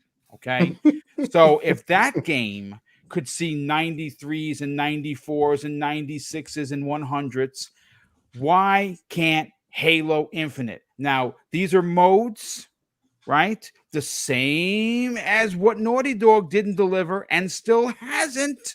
And that game was high 90 metas. If what we experience in a couple of weeks and Halo Infinite's single player campaign is as stout and magnificent as what we are experiencing right now in a beta, missing 13 maps, I don't want to hear anyone, you're going to get blocked and muted if you bring that to my doorstep, because you got to, if you're going to judge it fairly. Take that away, Kazan thing. Now, you know that that's still going to happen, right? Of course, it's going to happen. As much as you know that's I'm sorry that's going to happen. I mean, let's be fair here. Well, okay, none of this is fair, but basically what's happening is, The Last of Us 2 is spending that political capital that they've gained from all the years of their cinematic excellence, quote unquote. So when you lose a few things and they go, it's still great, and they move on, right? Mm-hmm. And it's still getting all those accolades. Microsoft does not have that political capital. Actually, I feel like they swim uphill on the waterfall all the time, and against the grain, they are still succeeding. So I do expect it to even if the story, and by all accounts, it seems like it's going to be excellent, and I'm so excited for it. I myself am a single player first gamer. I have been playing the multiplayer, but not as much as I would like to. And under normal circumstances, my method of playing Halo is always the single player first, and then that story when you finish and you're just like, oh yeah, you're jazzed. That's what carries you into multiplayer. I never really do it backwards. So my not having a chance to play as much as I'd like to right now is okay by me, because they're still working out certain things logistically, and we'll get into that real quick. But I know you're sad, really, that you've missed out on these big team battles. Shut your mouth, man! Shut your mouth. I'm pouring salt into the wound. Right? Isn't he really? Yeah, that's right. That's right. There it is. Yeah, seriously, he's doing one of these things. All right. So no, but seriously, at this point, I expect the campaign to be great, because all these great community members and all these great outlets that we trust have come out, and many who were skeptical at first are very excited about it, right? So I'm expected to see it, and I'm there for it. You hear Dealer said he played it for 10 hours straight, and he hasn't even scratched the surface of the story. That tells you there's a lot of story there. So I am so excited for that, right? So, and I will say, to keep it 100, I do see on the few occasions that I've played the multiplayer, and I haven't played as much as the rest of you fellas have, admittedly. I do have a problem with some of their progression systems and whatnot, and I know that has been talked about with the battle pass and whatnot. But just in general, like I was saying this to Dutch before the show started, I played like a capture the flag match, right? And say what you will, some people love that type of mode, some people don't. But when I'm the one who captures more than anyone else, and I'm still at the lowest rung of the leaderboards because everybody else is busy shooting each other, that means the priority is in the wrong place. It should be capture the flag. You know what I'm saying? And those things are logistically need to be worked out and whatnot. So I'm still confident that by the time the single player comes and they're focused on that the multiplayer will have those logistics worked out, and then I'll buy that battle pass. Until then, I'm kind of holding off. I will definitely be going for the samurai armor though. Don't get it twisted, because I need that thing in my life. But samurai I'm gonna yes, indeed. Begins tomorrow. Begins tomorrow. It begins tomorrow. Yes. Yeah. But yes, I am so excited to try this out. Although, all you Halo fans, all you wonderful people out there, get ready. Every single reviewer will go, "This is great, but this is awesome, but." Wish they had the co-op, wish they had, and to be fair, even Dealer said after playing the single player, he now feels it sucks a little that the multiplayer isn't there, because you can really see that aspect. So expect points off, just expect it, and you'll be all right. It won't turn into a Forza Horizon 5, let's take out the pitchforks type situation, But by and large, I expect that we're going to be very excited coming the next few weeks. You guys have all said it very eloquently. Banger after banger, they're smacking you with all the news, with all the positive energy. As Dutch's post showed. all the attention is in their direction right now, as it should be, right? Yeah. Yes, it's true. I would love to play my PS5 more. And they historically haven't really released games during the Christmas season and this time at all, but this time it seems like it's really dry, like really, really, really dry, and that's unfortunate. I like to switch it up. I like to play different things, and it seems like it's going to be all Halo all the time, and I'm there for it. So I'm excited. And speaking of Halo, real quick shout out. I do see. Let's see, One Bad Mother in the chat.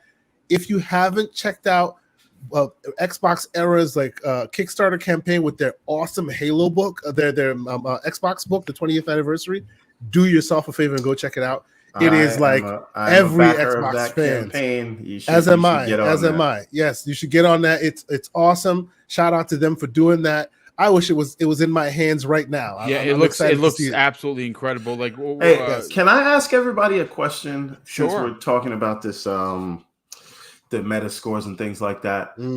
Can I get a prediction from everybody just so it's on the record? I say 91. What do we think it's going to get? 88, 89. I'm going 87. I've moved up. I originally was going to say mid 80s, but I think it's closer to the 88, 89, potentially maybe at the push 90. As Asante has mentioned, I think a point might be deducted for the fact that so much positivity is around the campaign and the story that people are saying, and they have all said it. Playing it now makes us really wish the co-op was ready. Yeah. So I can understand. I think it's going to get a markdown, not because it isn't ready, but because of how much of a miss it is. Yeah. Having played such a great campaign, I think that's a double-edged sword. They're saying it's such a good game. We wish it was there. A lot of 90s in the chat. We got a big Mad Mo. Valorian going for 90.987. We got 93, 96. Very specific score, good sir. Everyone put me down for 87. Yeah, 87. Put me down for 88. 88. I'm 91. I'm saying 91. 89. I'm going to settle on 89. You had to be the Price is Right guy. You had to go. The Price is Right. 89 and $1. Yeah, exactly. You're that guy. Like DeLorean. Put me for an 87.856. I love it. I am gonna. Do we know if they're gonna review? Have they mentioned this before? Are they going to review them the separate? Multiplayer and campaign separately? Because they've always they haven't said together. Well, Xbox Era or IGN said they will, right? The vast majority that I've seen are definitely reviewing them separately. Oh, okay, cool. I mean, that makes sense. I mean, obviously, that one is releasing free to play, the other one is a purchase one. So, I mean, it does make sense. I think they don't want to.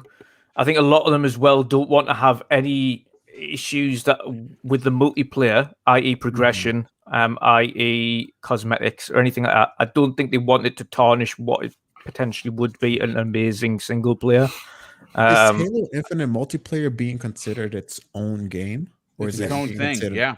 It's weird, right? It is free to play to be very much like. We had this back and forth with Everborn. We had the same. See, but here, that's the thing, Mag. I had this back and forth with Everborn because yes, it's its own thing. They showed different icons, different tile, Except when you play, when you download it on PC right now, it just says Halo Infinite, and there's a campaign button right there. It doesn't lead you to a different app. It's the same thing. It just goes you got to buy it. So they're kind of not giving you two different launchers. Yeah, it's one launcher, so it's kind of my Xbox half and half. Says Halo multiplayer specific tile, right? And I think that they designed it that way because obviously, if they're going to go free to play, it has to be considered a separate IP. But when that's what I thought. When you play You multiplayer, know you go into Halo Infinite. Like when I go into my no, I know, but if you actually look at the tile, like in your games and apps section, it says Halo Infinite MP. Here's the thing about that. Here's the thing about that. It was like that while I was downloading it, but now if I go to my console, now it's just Halo. Right, it's just Halo Infinite. Right? Now you're gonna make me turn it on. I'm gonna have to look. No, go ahead, check it out. I feel like it changes. It's only Halo like a dynamic. It's like a live tile from Windows Phone. It's like they did with Gears 5. Actually, if you think about it, because when Gears unleashes, obviously Gears is there. But when they unleash a new season for the multiplayer, it just updates to whatever the image is for the multiplayer. I feel like they're going to do that for Halo. So when a new season comes out, it's just going to refresh the tile and put whatever the new season is on that. And furthermore, it is one launcher because like right now, even though the campaign isn't accessible, you just launch into Halo Infinite and then you can click on campaign or multiplayer, but it's still one thing. I really feel like it should be reviewed together, but this is a I feel like a problem that 343 maybe they want this and it's not a problem, but it's a thing of I feel 343's own doing when they decided to say the multiplayer was going to be free to play, because there are people that can have the multiplayer without having the campaign. So it does track that people could potentially review it separately, but I feel like it should be one thing. And I feel as well that they want to give each section its own merits, which is why specifically they want to do it separately. I know that's why Windows Central and Xbox Era and etc. are all reviewing it separately. I know they are, but I feel like it should be an aggregated score at the end for both. Like score them separately, but then do an average. You know what I'm saying? And give it a one score, because you think that's really what they're gonna do? Then of course not. And the question is, under Metacritic, is Metacritic going to separate it, or is it going to be one score and they'll just take the multiplayer scores and mix them with the single player scores? Because I'll tell you it could also depend. Metacritic might not have the multiplayer scores on there at all, and these reviews are just their own choice. I think they'll just put the campaign review on Metacritic. Right, and because this is what I'm afraid is going to happen is people are rightfully, justifiably or not, going to say, this campaign is what it is, but it would have been better if Forge and co-op was there. So I'm going to deduct X number of points. Right. I will say, for what it's worth, Everborn, right now, if you go to Metacritic, which obviously there are no scores because the game isn't out yet, but it only says Halo Infinite with that one logo. There is no multiplayer separation. It is just one instance of it, right? For now. We shall see if that changes. And so the thing I'm afraid of is that the campaign, even if it's fantastic, gets dragged down and loses points, and we end up with a low 80s campaign just because people, arbitrarily deducted some number of points for the co-op not being there. And then you don't have the multiplayer there for people to look at it, as a single package. Update, Mr. Everborn. As I came here to the Metacritic just to see it, there are outlets already review in progress, and they're putting the multiplayer that is in there now. GameSpot is one, Destructoid is another. Long paragraphs, yesterday and today, already putting reviews out, review in progress, and they're all specifically multiplayer under that Halo Infinite banner. So that's under Metacritic. So they're reviewing them as a one under Metacritic. They're reviewing, at least in Metacritic, it's being reviewed as what we have first is multiplayer, so that's what we're talking about. But when the single player comes, that'll be added as well. So it's review in so progress. you'll have both scores added towards the one to that total. One. So all right, I'll take that may be what's going on. Yeah, that may be. I'll take that. That's cool. Because like I said, I get that people would want to review them separately because you can have one without the other. Now, that being said, my prediction, I'm going to stand on this square here. Like, if I'm being cynical and hedging my bets, I'm calling it an 88 because I said earlier, an 85 is the bare minimum that I think 343 wants to see. And 88 would be the best that they've ever done, right? Because they've released 3 Halo games, Halo 4, 87, Halo Master Chief Collection, 85, Halo, Halo 5 Guardians is an 84. So 85 shows they're moving on an upward, they're trending upwards. 88 said it's the best Halo they've ever done. All that being said, I'm just going to stand on a quick square and say 90. Speaking of which, ever born. And just to go off the back of Asante there, the reviews in progress, just a few snippets here. Metro Game Central. Halo feels important, perhaps even essential to the genre again. And gosh, that feels great to say. Was that Metro UK? That was Metro Game Central. Okay. I don't know what that is unless they've rebranded. Destructoid. If 343 keeps innovating, creating interesting events and rewards, and fixes that season pass, it could be one of the most talked about multiplayer games on the market. That's big. Yeah. GameSpot. Despite the issues, however, I keep coming back to the fact that Halo Infinite is just fun to play, with or without those rewards. Stevivore. Chief's new grapple shot tool is experienced in multiplayer. I don't have access to the tool at all times in multiplayer. Ended up looking like a right fool. I think it's just more. My only real problem with the grapple shot is that it's just too good. That's actually a problem. Oh, by the way, I stand corrected about what I said. So what it turns out is that the tile, I went to go check it. It does say Halo Infinite. However, when you go to Game Pass, this is interesting. It'll say Halo Infinite, but in the tile itself, it says multiplayer. Yeah. So the actual name of the tile says Halo Infinite, but inside the tile art, it specifically says Halo Multiplayer. Yeah, they'll do it like PS5, where they just update it via seasons. Right. Okay. That may have something more to do with what they'll let you install as well. So, because sometimes when you go to install in Game Pass, they'll go, do you want the multiplayer or do you want to kind of save you space? So I think that also is why they may give you some separation there, but it's still all under one header. So it'll be interesting to see, because that's kind of a new standard. Am I mistaken? Usually they're all together or they're separate. Now it's kind of half and half. Well, again, this is the first time in the franchise's history that one is free to play and one is still purchasable. Yeah. So they split it. They're both launching on December 8th. So it's an interesting theory. Look, I don't know what the score is going to be. Like I said, for me, I'm saying it's a 91. Gamer by Choice makes a great point, and I'm hoping that this is in fact the case. He drops a $5 super chat and says, "Boom, I hate to say it, but Halo missing co-op will not get the Last of Us treatment, and it will be judged differently." You know what? I agree with that too. Now, I agree with that too. But here's capital they spend. You know. Yeah. But here's the thing. There comes a point in a franchise's history where there comes a time in every boy's life. Yeah, absolutely. Well, great power comes great responsibility, and so on and so forth. I'm not talking about Spider-Man. That's dead. Boom is giving the birds and the bees talk to 343. But I mean, think about this for a second, though. I mean, what we're talking about is seeing everyone. Not just a subset of Xbox sites, right? The general consensus is that what we are playing and again, we're not privy to it. We're going to be playing on December 8th, like the common folk, and that's fine.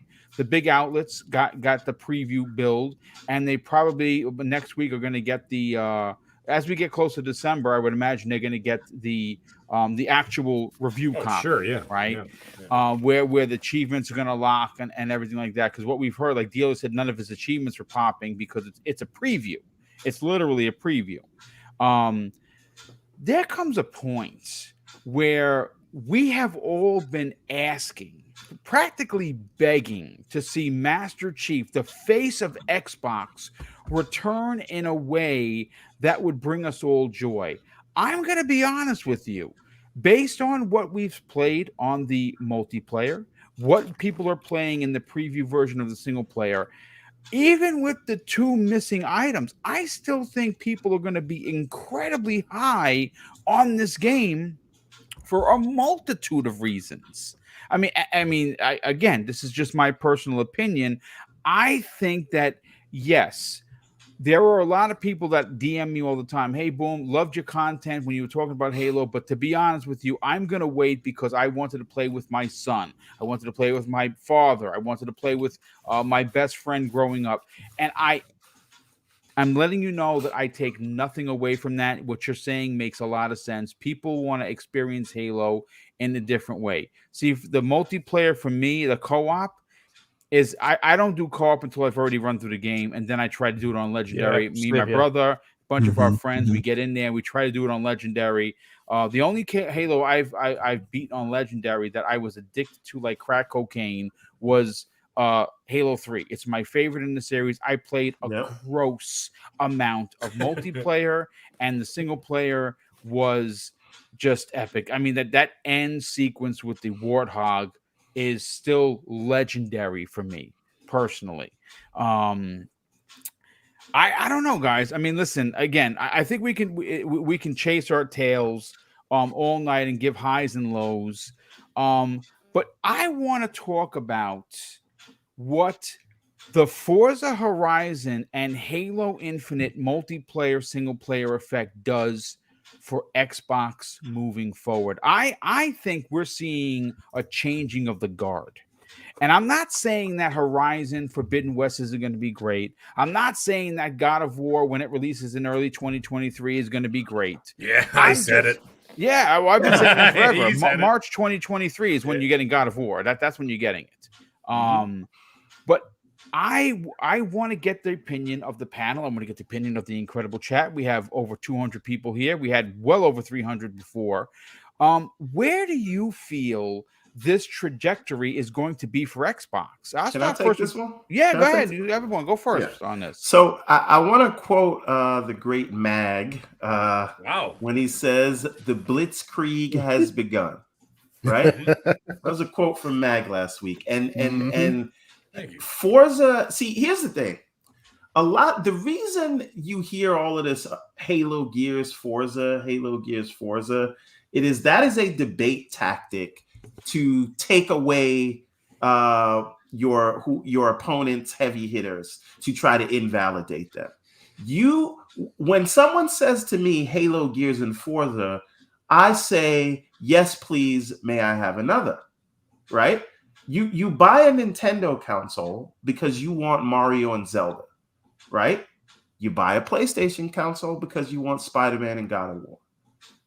I bought an Xbox because I wanted Halo, Gears, and Forza. And now what we're seeing now is the power of Halo and Forza, right? And everybody's waiting for the coalition's next thing. I say all that to say Gears will be damaged. Yeah, indeed.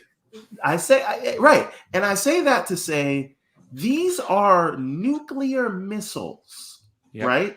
These aren't just heavy hitters. These are H bombs, right? Dirty bombs, right? And these things are shut the world down. Everyone, the only thing that stopped people, and it didn't even stop them from talking about Forza, was Halo coming out. Nobody else cares about whatever else is going on, right? Everybody else got to go on sale or something, right? So I say all this to say, it is Forza, it is Halo, and next year, if Starfield is what we think it's going to be, right? If Redfall is anywhere near the quality of Deathloop will come to the Xbox next year. So this is what happened. 2021 was Xbox Studios' year. Coming out party? Right. It was their year to prove. And there we can point to 8 games that all scored between 82 and 92, right? And that's from Gears Tactics to Gears Hivebusters to Psychonauts to Forza, Flight Sim, you name it, right? Age of Empires, 82 to 92. That's what they've done. 8 games this year in this broad variety, right? Yeah. Genre. Take that away. Everybody kind of doubles down on what they're good at, and it seems like Xbox game studios is just saying we're good at everything. Try us. Make a move, right? So now this year, 2021 was Xbox Game Studios. 2022 is gonna be Bethesda, right? They're delivering 3 juggernaut games next year. So, and I'm counting Deathloop because it will be debuting on the Xbox platform into Game Pass next year. Yep. Obviously, Redfall, which is also from Arcane, that is going to release. That's going to be their big summer title. and then they're going to cap off the year with what is potentially another nuclear missile.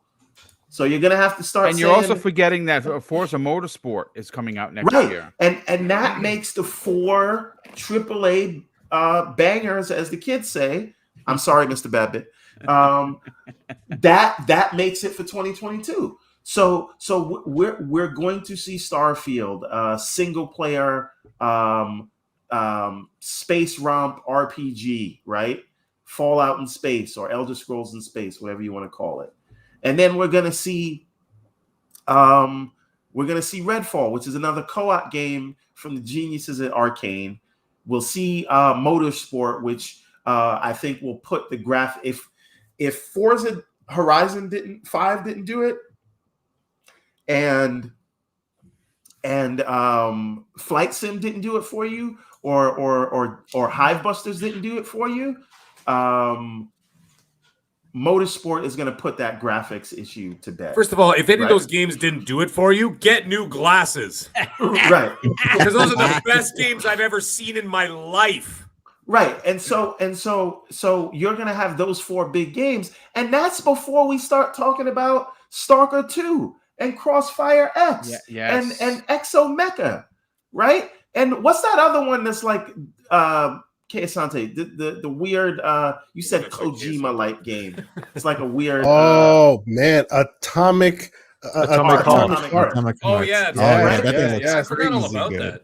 Yeah. Right? I'm so excited about that one. Oh boy. And then Bright Memory Infinite, and then Scorn. The Gunk is still this year. The Gunk is December. Next month. So the Gunk, but nobody's going to play that till January because of Halo, which is fine. But so you have all those things, and that's before we know about what is going to end up getting included into Game Pass, and that's before we start talking about all the major there's no big games next year, I think, unless we're talking about Forspoken, which is on the Windows Store with Xbox Live Achievements, which is where I'm going to be playing it. But there's nothing that Xbox is being locked out of next year, which is also something interesting to think about, right? What are the biggest third-party games next year? Elden Ring? Yep. Elden Ring, Harry Potter. Yeah. So Suicide Squad, yeah. Knights. Right. So all those Plague's big Tale. Right. Oh, A Plague's Tale is also coming to That's Game right. It's Pass. also coming to Game Pass. There you go. You can, Right? you can So- call And that for a those- AAA banger. And for those who were salty about Forspoken, that's also coming to Xbox. We've already seen the ad for it because eventually it'll also come to Xbox. So but there's not right many. now, when you buy it, you can buy it from the Windows Store, and you can play it with Xbox Live Achievements. Right? True. So again, when we're talking about, does Final Fantasy 16 actually come out next year? Yeah, it'll come out much doubt next year times 10 years. So probably in 2031 you'll see it. Yeah, 100%. So when we talk about all these things, we're talking about a major IP coming out almost every month, and 4 of those heavy hitters are from Xbox Game Studios and Bethesda. But like I said, and I love this TikTok cadence that they're doing. So 2021 Xbox Game Studios with Flight Sim, Forza, Psychonauts, and Halo. And then 2022, Bethesda, it's your time to step up. Give us Starfield, give us Redfall, bring out Deathloop over here. What if they also release what if they also next year release Wolfenstein the sequel? That would be crazy. Be awesome. And but that's the thing. So now 2022 is Bethesda time, and then 2023, guess what? Now we're ready for Avowed and Fable and Hellblade. And Hellblade and all those other things. And then 2024, then you're talking about Indiana Jones, etc. Exactly. And that Contraband. Exactly. And that cadence just goes back and forth. And that's before you talk about any new acquisitions. Exactly. I was going to say. Right? So who else are they going to bring on board? What publishers, Sega, are they going to bring on board to the home team? So this is crazy times. Crazy times. I think I'm like Perfect Dark. Somebody in the chat said all these things that are happening, right? Fable, right? So I see you. But you know, like that is the thing. It doesn't. This is not like, oh, they kind of, you know, this is all they got, right? They've swung themselves out, and now you're gonna have to wait. No, This is good just buddy. a start, right? Yeah, and they're just going to continue ramping up, and there are still games that have not even been announced yet. What about supposedly there's 17 games that haven't been announced. If you saw that list of all those code names, that's it's preposterous. And the more studios they get, and the more teams they have within those studios, they're going to suffocate Sony and Nintendo out. That's this is what I mean. This gives them more time to focus on games so that they are polished. Halo, we're talking about Halo like this right now because they gave 343 all the time they needed. Right? Starfield's getting the same treatment with a year delay. Right? So this is the thing. And then they're saying to Obsidian, listen, you put Avowed out when it's ready. Hey, Rare, Everwild, you got to go back to the drawing board. Cool. Put it out when you're ready. So we will get those quality projects when they come out that shut the world down. And it's too much. It's an embarrassment of riches. Like I would say this, the days of the 60 meta are over. But Wandering Dutch, let's get your opinion on this. We're talking future Xbox. We've seen 2021. Thanks to Everborn, we've seen 2022, 2023, and 2024. It looks like they're logistically going to suffocate the competition. What are your thoughts? 100%. It is all about, and I think we mentioned this last week as well, it's about the fact that Microsoft now have created their own breathing space for their studios to really put the attention to detail and time that they need to get the games they want out when they are absolutely ready. So they don't have to release every big game within a certain segment. They can simply say, for instance, if Fable's not ready next year or the year after, they can just go, all right, okay, well, we also have another 20 plus projects that we've got ready. Let's see where everybody's ready to rock and roll. How close are you to being done? Let's have a play of this game. Okay, right, this could do maybe another month or so, but that one's good to go this year. Brilliant. Fable, how much more time do you think you'll need? Right, okay, well, probably another 6 months, right? Okay, we'll push you to next year. We'll not have you crowded. They've given their own, because of the sheer amount of studios, talent, and like Everborn mentioned, teams within teams, like Ninja Theory, who have got 3 projects on the go, like Obsidian, who have got 2-3 projects on the go. Like, again, we know IOI Interactive is working on a specific game for Xbox, and potentially, again, we'll talk about being acquired. Hey, Dutch, just one other thing. All the competition should be terrified when they said, hey, we know Forza just came out and it shut the world down, 10 million players. Here's Halo at the same time, because that's how much we have that we don't even have to space out Forza and Halo. Yeah, right. What does that tell you? Read those tea leaves. We all assumed as well that it could take the wind out of the sails, and it didn't. Like, it just didn't. It continued to grow. It was something like, I think it was something like 8-9 million or something when the Halo news dropped, and it's only went up since. It's like I say, it's at that 11 million mark now, so it's still gained another 2 million since Halo released, which is just insane. And I seen a statistic the other day. I think it was Clobriel that posted it, and it to get to, I think it was Forza Horizon 3, to get to 10 million, it took 2 years. Yeah. For Forza Horizon 4, it took an entire year. Yep. And Horizon 5 did it in a week, which is just baffling. It literally did Forza Horizon's full kind of week-long numbers in a day. It got up to that 2 million mark in one day. That's absolutely insane, the amount of players. And we already know, and this is without just on the sales aspect, we already know the premium edition that they had just to get the early access. There was almost 1.5 million people playing that before it went live, which means 1.5 million either bought the $40 expansion to play it early in Game Pass or bought the full $100 mark. Which means, of course, it made a substantial amount of money before even officially launching, which is just crazy to think. But the sheer amount of projects and the key thing everyone mentioned before was the diversity. The sheer diversity of projects that they've got going on is also insane. As you mentioned, just from this year alone, you had Flight Sim, you had Age of Empires, you've got Forza Horizon, you've got Halo Infinite, you've got the Gunk releasing, of course, which is a platform exclusive. You had Gears Tactics, which was an RTS. You had just Psychonauts, a platformer. It was something that Xbox has literally been crying out for. And again, yes, it was multi-plat, but let's face it, and it's been mentioned by Tim Schafer himself, if it wasn't for Microsoft, that game would not have released in the state it has, or to the degree it has in terms of its quality and its content. So that is fully on Microsoft and their investment on that studio to get it where it was, and it's just deserves. It is staggering the amount of stuff that's got into it, but it is something, as we've mentioned, that has been in the pipeline for quite some time. And we've been sitting here for a while, and we've been mentioning over the months prior. They need to pull the finger out. We need to get something because they need an answer to it. Let's face it. Sony's first party games are a weapon in itself. They are truly great games across the board.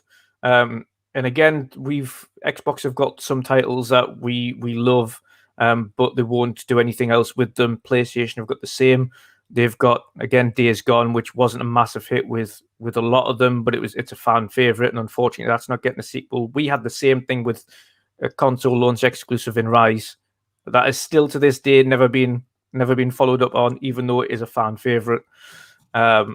But there's just so much possibility. There's so many projects. There are obviously 17 unannounced projects there. There's not a guarantee that all of those projects will see the light of day, let's face it. Touch wood that a lot of these projects will, but we know how development cycles work, and some of these projects might not end up coming to fruition. And you're not going to get 100% all of the time. And some of them might end up falling by the wayside. And I want to also mention on this one, slight sidestep for the news though, but the comment from Platinum Games big boss, where he who officially apologized to Microsoft for the handling of Scalebound, which by the sounds of things, Microsoft fully took the brunt of everything that come that way and did not throw them under the bus. And obviously, Platinum have come out and officially apologized. At least the big boss has. Take a lesson, Square Enix. That was us. Like, it was well on us. We weren't experienced enough to deliver what we said we were going to deliver, which is why it failed. And obviously, why in interviews after it failed, he's continued to say, "I would love to get that game done now." Probably because they have the experience now to finish what they done. But I think Microsoft once stung is one of the things that I would use. Once stung, you're never going to get bitten twice, are you? So they probably have a little bit burnt on that one. They probably don't want to pursue an exclusive development thing on Scalebound again. But you never know what happens in the future. What I will say, though, is that the future is extremely bright for Microsoft and Xbox. And it's just the sheer amount of work in the background that they've done to try and get the portfolio up and running and ready and where it should be. They mentioned months and months ago, we are working on it. It is our number one priority to get the first party output exactly where it should be and where it deserves to be. It hasn't been good enough. And I think it is Nintendo, not so much. Nintendo will always sell ridiculous amounts of first party IP. They are an absolute phenomenon in themselves. They can put out anything and it'll sell 20 to 30 million copies, no problem. But on PlayStation side, in terms of their first party output, I mentioned this previously, but they are looking very, very short on numbers now. And this is, and I'm not just talking on the short term, because everybody likes to look on the short term. We have to look on the long term for PlayStation. Specifically, next year is going to be a big year for them. They've got Horizon and potentially God of War. Again, we've all said, hold our breath. We still think it's 23. But after those big releases, you've got to wait for Naughty Dog to do what they're ever doing. And then you've got Sony, again, Sony Santa Monica is working on God of War. So we know they have another project in the works, but then you're talking, they've got maybe 6-7 projects total. First party, they said they've got 23, but that was with second and third party teams. First party output for Sony over the next 4 to 5 years is thin on the ground. Microsoft are going to absolutely dominate with this sheer volume of titles that they've got ready to rock and roll for the next 5 to 6 years. And I think what we're seeing now is, as we mentioned before, just the start. It is the tip of the iceberg. And if you're starting off a generation with, like you mentioned before, anything between 82 and 92 meta games coming out of first-party teams, that is a very good sign. A very good sign on the quality, and it completely dispels the whole Game Pass fodder rumor. Yeah, it's just insane. And again, you've just got to give plaudits to Phil. He's took an absolute battering over the years from people, as well as Xbox, for saying your first party output has not been good enough. And he's like he said on numerous occasions over the last 2 years, we hear you. We're getting it sorted. It's not going to be a quick fix, but we are working on it, and we're starting to see that come to fruition. So fingers crossed it's going to continue. Yeah, 100%. Kay Asante, before we get everyone out of here, let's get your opinion on this. I mean, the trajectory for Microsoft seems to have taken an upswing for sure. What are your thoughts?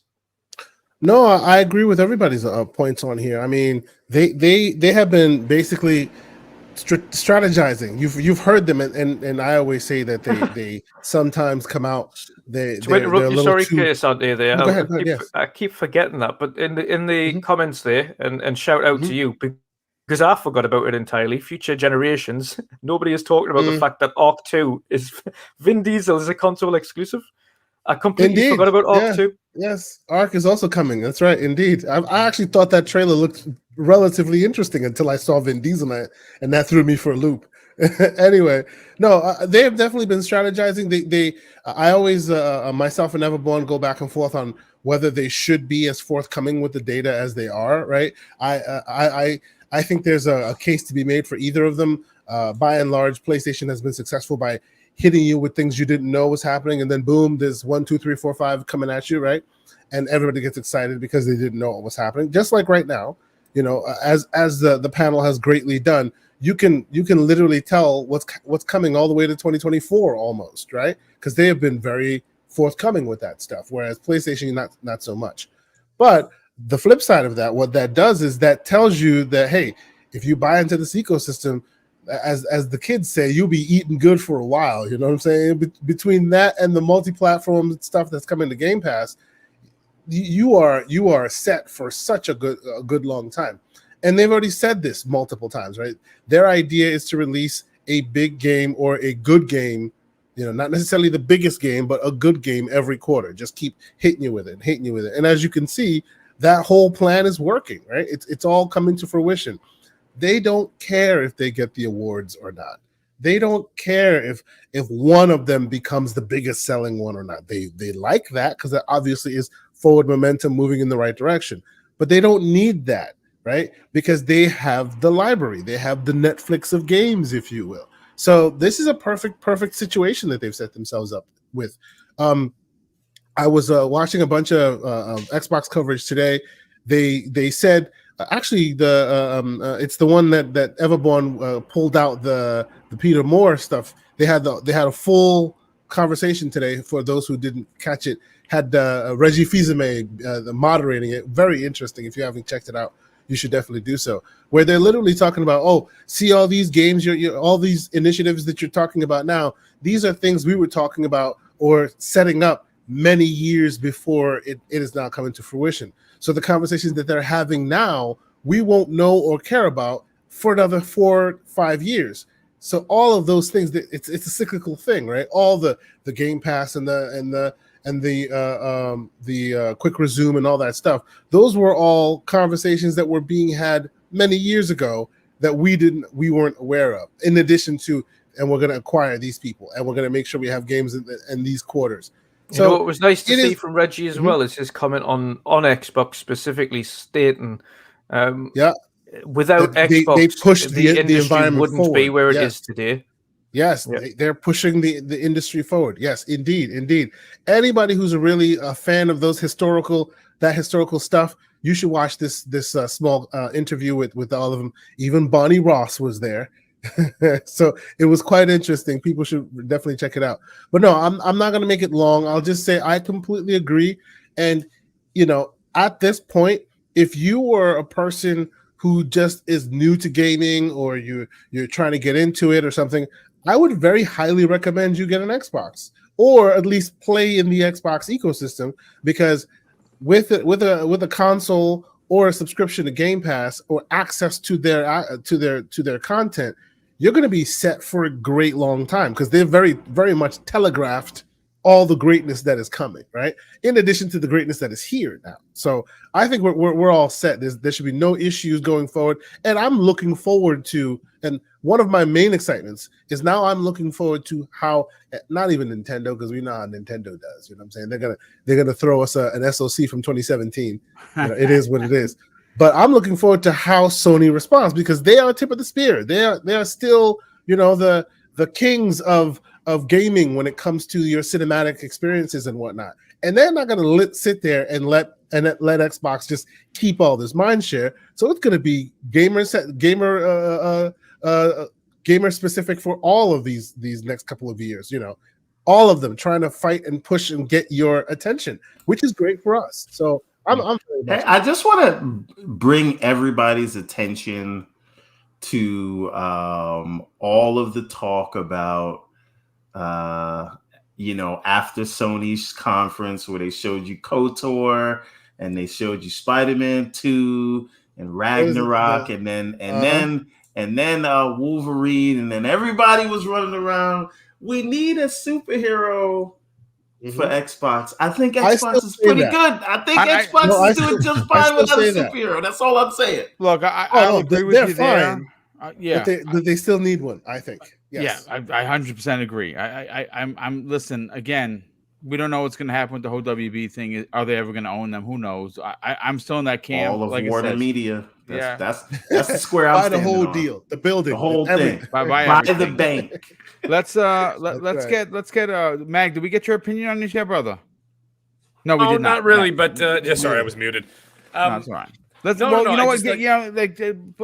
on what we're talking about, because obviously there was a lot of concern from Microsoft's first party, and it appears that when Phil Spencer in 2018 was like, "Hey, listen, we just got these 5 new studios. It takes time to build the kingdom. It's not built in a day."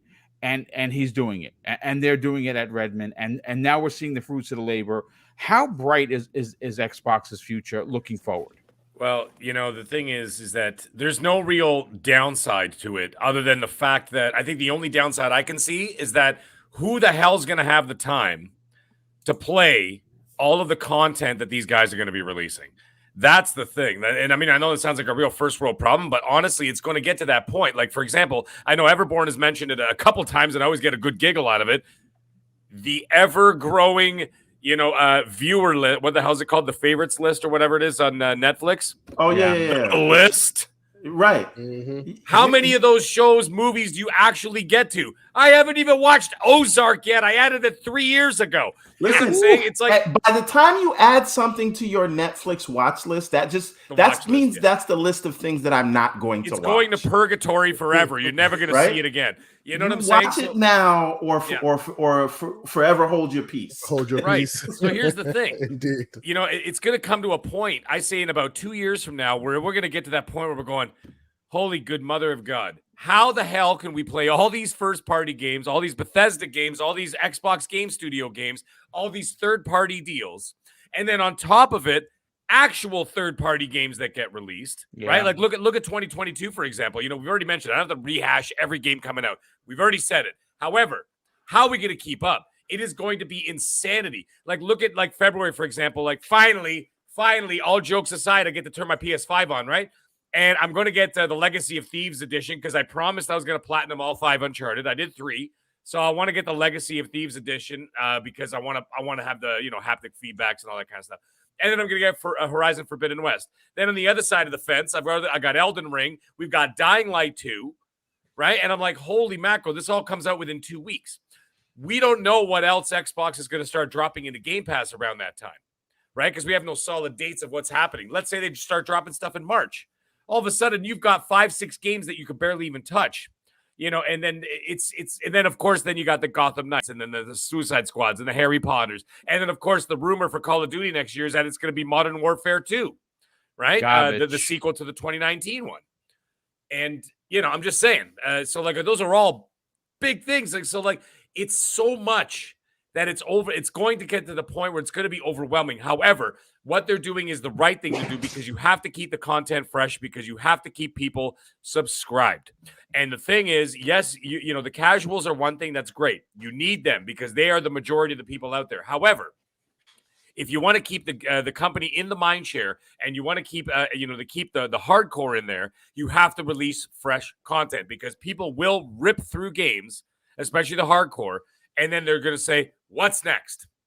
Right? And so like the thing is, what they're doing moving forward is that they're going to keep hammering you with it. And of course, Everborn actually said it also, is the fact that we don't even know what the hell else they're going to acquire down the road. Yeah, that's right. You don't even know what else. It could be the Eidoses, the Crystal D's, the all of Warner Brothers. My God, right? Pause. These are all Sega. things that they can happen. Sega, who knows with this Ubisoft deal with Game Pass, which we keep hearing about, but never seems to come to fruition. Right? So these are all things that are it's just wild to think about. But the thing is, all I see is sunshine and rainbows. I can't see anything negative happening. I don't see anything bad happening. I just see all these things that just like, wow, this is unreal. That this is what we're finally getting after all this time. You know, there was I would say more than a bump in the road in the last generation, right? And I would say the majority of my Xbox experience was played third-party games. Let's be honest, right? In the Xbox One generation, minus the launch, which was stellar.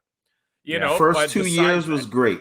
Yeah, right. Exactly. Then after that, But anyway, the point is, I don't see anything negative going on. They're gonna go all cylinders. I said it myself last week. The Blitzkrieg has begun, and it's not gonna be slowing down anytime soon.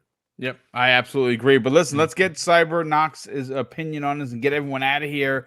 Cyber, where do you feel the trajectory ends or starts with Microsoft? Considering the stellar year that they've had, and looking forward to next year, it doesn't seem like there's going to be any slowing down for Xbox fans. We're going to be eating good for quite some time. Mm-hmm.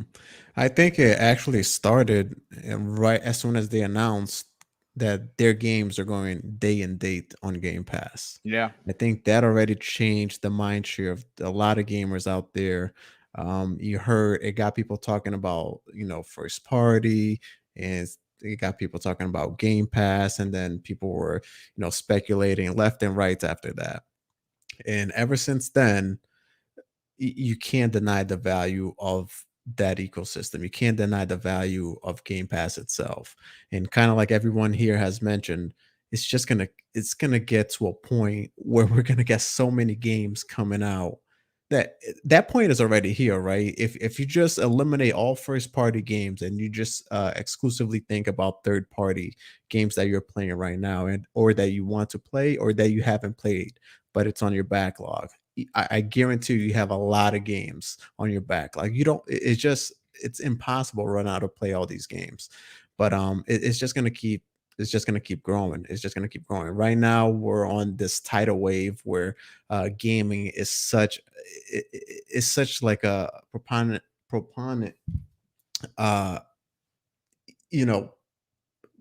It's on its own class right now in entertainment, right? It's bigger than movies. It's bigger than, I would even say, sport. It's bigger than everything. It's the best form of entertainment that we have right now, and it's just gonna continue to grow, especially if you look at the Microsoft's roadmap and what games could potentially be coming out. It's insane. I don't know where we're gonna get the time, but I'm sure we'll find we'll find a way to play all the some of these games or most of these games that are gonna intrigue us. Yeah, man. I think everyone here already mentioned some point or another of what I was going to say, but I did want to mention something about Halo. Boom. I know Mag said he's already bended the knee. I'm halfway there. I'm halfway there, just because most of these guys they've only played 4 hours of the story, right? So we don't know how the story is going to turn out. And for me, the co-op is what's killing me. I think Kay Asante can allude to this, because he's, and Mag too, we've played co-ops on Xbox Game Pass Club, and it just feels so good when you're playing a co-op with someone. But I do agree, I will play Halo.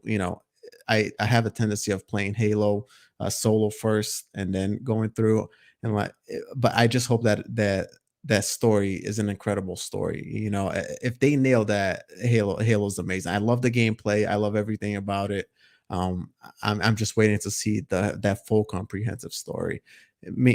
With that being said, the future of Microsoft looks bright, man. It looks bright. It looks like they've gotten their marketing on point. Looks like everyone is firing on the same page. Everyone knows what they have to say. Everyone knows what they have to do. Are they going to have some missteps? Absolutely. I'm not saying that it's going to go 100% perfect all the way from within the next 5 to 10 years. They are going to have some missteps, but what we've seen from Microsoft is that now they can learn from those missteps a little bit quicker, and they can afford them because they are building a lot of capital with the gaming community. A lot of people are looking at these games. Look at Forza, 10 million players, Halo multiplayer, out of this world. Everybody seems to enjoy it. And now we got Halo, campaign coming out. So, and next year, like you guys said, we got the gun coming in at the end of December. So they're just building themselves a lot of capital with the gaming community, where when they do land these little missteps, they'll have enough time to correct the course and just keep delivering good content to all the gamers out there. I absolutely agree. And again, great way to end the show. Great comments from everybody. This has been a almost 2.5 hour show. Hopefully you enjoyed it enough to subscribe if you're not already subscribed. And of course, hit the like button before you get on out of here. Before I do outros, got to catch up on 2 of the super chats. Sir X-Men drops an additional $2 super chat and says, I don't care about score as long as I'm having fun. And I absolutely agree. We also have Gamer by Choice says, after dropping a $5 super chat, besides Halo, Gears, and Forza, it's like saying the Bulls suck because of Jordan, Pippen, and of course, you're talking about is it the third guy? That's Dennis Rodman with the pink hair. Helped them win championships. And again, I think that metric that people kept using. Oh, it's just Halo, it's just Gears, and it's just Forza. It's old, it's tired, and the games just speak for themselves. Regardless of your feeling of Gears 5 changing and maybe not having the big open world that you wanted, Gears 5 was a masterpiece. Halo looks to be a masterpiece. Forza Horizon 5 is clearly a step above of anyone else. So if you look at their last 3 games, they're doing very well. But folks, I want to thank you so much for hanging out with us today. Obviously, we do this every Monday at 7 p.m. Eastern Standard Time. We clocked almost 400 people here, and that's a big deal because this show is still growing. The channel's still growing. But let's get to the outros. We're going to start first with Kay Asante, who was here first. Kay Asante, brother, tell everyone about the Gaming Circle podcast and where can people reach out to you and strike up a conversation on social media. Yeah. I really appreciate everybody that happens to show up, all the great community members coming in and checking up on us and having a great conversation with us. Thank you guys so much for pulling up. Oh, I should, before I get out of here, I should also make note, salute to the folks at the Green Pass Gaming crew. They were kind enough to invite me on over the weekend. We had an awesome conversation. They send their regards, Boom. They want to have you on very soon as well. So shout out to them. It was real cool having them invite me, and I actually want to have them on our show from time to time. So that'd be interesting. But yes, you can find me TKO Asante, Twitter, Xbox, PlayStation. When I turn it on, I'm not giving you my social, so you can't find me on the Switch. I am doing the Gaming Circle podcast on Saturdays. Last Saturday, we were very blessed to have Mr. BitCloud Gaming himself in the spot. We had a great conversation, and of course, the Mr. Boomstick had to slide in through the back door and come and give us some of his opinions, which we appreciate. Big pause. Dang it, I walked right into that one, didn't I? Anyway, but no, I appreciate everybody coming out. I will let Everborn speak more further to the other shows that we do, but please come out there on Thursday nights as well. Ooh, I see that diamond achievement. You like that 25-point control freak achievement. There you go. You know, yeah. So come out this Thursday. There's a bunch of stuff we're going to be talking about. The new show I'm addicted to is Arcane League of Legends. Believe it or not, that show is a master freaking piece. Oh my god! Didn't I tell you? My god! Oh, okay, but can I have my roses? Yes, actually, King David told me, and you concurred. So. There you go. That is anyway. Go check last week's show. Anyway, so yes, come out, show some support, subscribe to the channels, and we really appreciate you always coming and pulling up and showing some support. So thank you very much. Yeah, no problem, brother, and thank you for that. And of course, Wandering Dutch, let's get you on out of here, brother. Talk about your show coming out this Wednesday. Where could people potentially, obviously subscribe to keep that channel growing? Also, potentially team up with you on these big 12-man, big team battle, matches that you've been putting together. Talk about that, and where could people reach out to you on social media? One last thing, Dutch, that also talk about the potential of creating a award show by the players for the players. I saw you put that out there. I was excited. Talk about that, man. Yes, definitely. First of all, this week we're actually having a break from midweek mix-up. We've hit the 60 episode mark, so we're having a well-deserved week off. So eventually getting to the number big 60. Nice. It's still mad seeing how many episodes we've done so far. Considering we only started last year. So it's done absolutely amazing. But usually you can find us every Wednesday on the Midweek Mix-Up podcast at 7 p.m. UK or 2 p.m. EST. Big team battles. We specifically just how well this is. We did it in the Flighten, and it's progressed very well into the multiplayer beta. But always open lobbies. Anyone is welcome. Drop me an ad on Xbox. Wandering Dutch again. You can find me. If you can't find me, just hit me up on Twitter, and obviously you can. I'll send you the gamer tag and how it's spelled, etc. But yeah, everyone's welcome. We had massive lobbies of not just a full 12-man team, but we well went past that and had 20 plus players. So we did custom games and custom free-for-alls and Slayer matches and big team battles and things like that. That lasted many hours the other night. many hours. So it succeeded several parties of people coming in and out. So we had one group of people that were like, yeah, no, good night. And then a whole nother group of people fell in. It's just continuous, but everyone's welcome. We're going to continue to do that in the future. We're going to be setting up tournaments as well, and have some fun that way. But yeah, it's open to everybody. And as mentioned by Asante there, we are going to be hosting a community-created game award show as well in 2022 in January, primarily covering games fully eligible from 1st of January 2021 all the way through until the 31st of December. What a concept. What a concept. That actually makes sense. Maybe the Game Award should maybe take that stance, but that's a horse for another. Also, all of the awards from top to bottom are going to be community voted. It is going to be anonymous voting as well, so we're going to be putting polls up. Are you saying that the consumers that actually buy and play these games are going to have a say? This is exactly. And what else I'm going to do there as well is I've already spoken to Mr. Badbit, Joe himself, who I consider one of the best PlayStation content creators and podcasts in the space. without shadow of a doubt. He's actually going to be covering and providing the nomination lists for the PlayStation Game of the Year. On his side, I respect his opinion and his community's opinion on PlayStation titles. From an Xbox-centric guy, I play the games, but I do not count myself as the main man to be selecting who I think is going to be in PlayStation's top select list. So what we're going to be doing is putting up lists of the games that are going to be eligible for whittling down into that final nomination bracket.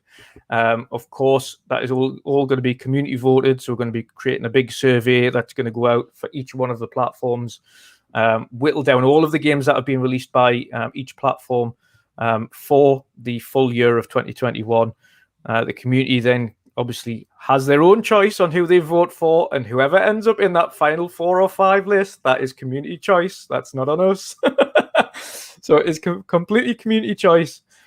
So whoever ends up in that Game of the Year category for each one, of course, will then win each one. So we'll have a PlayStation specific, we'll have an Xbox specific, Nintendo specific, and PC specific, and multi-platform.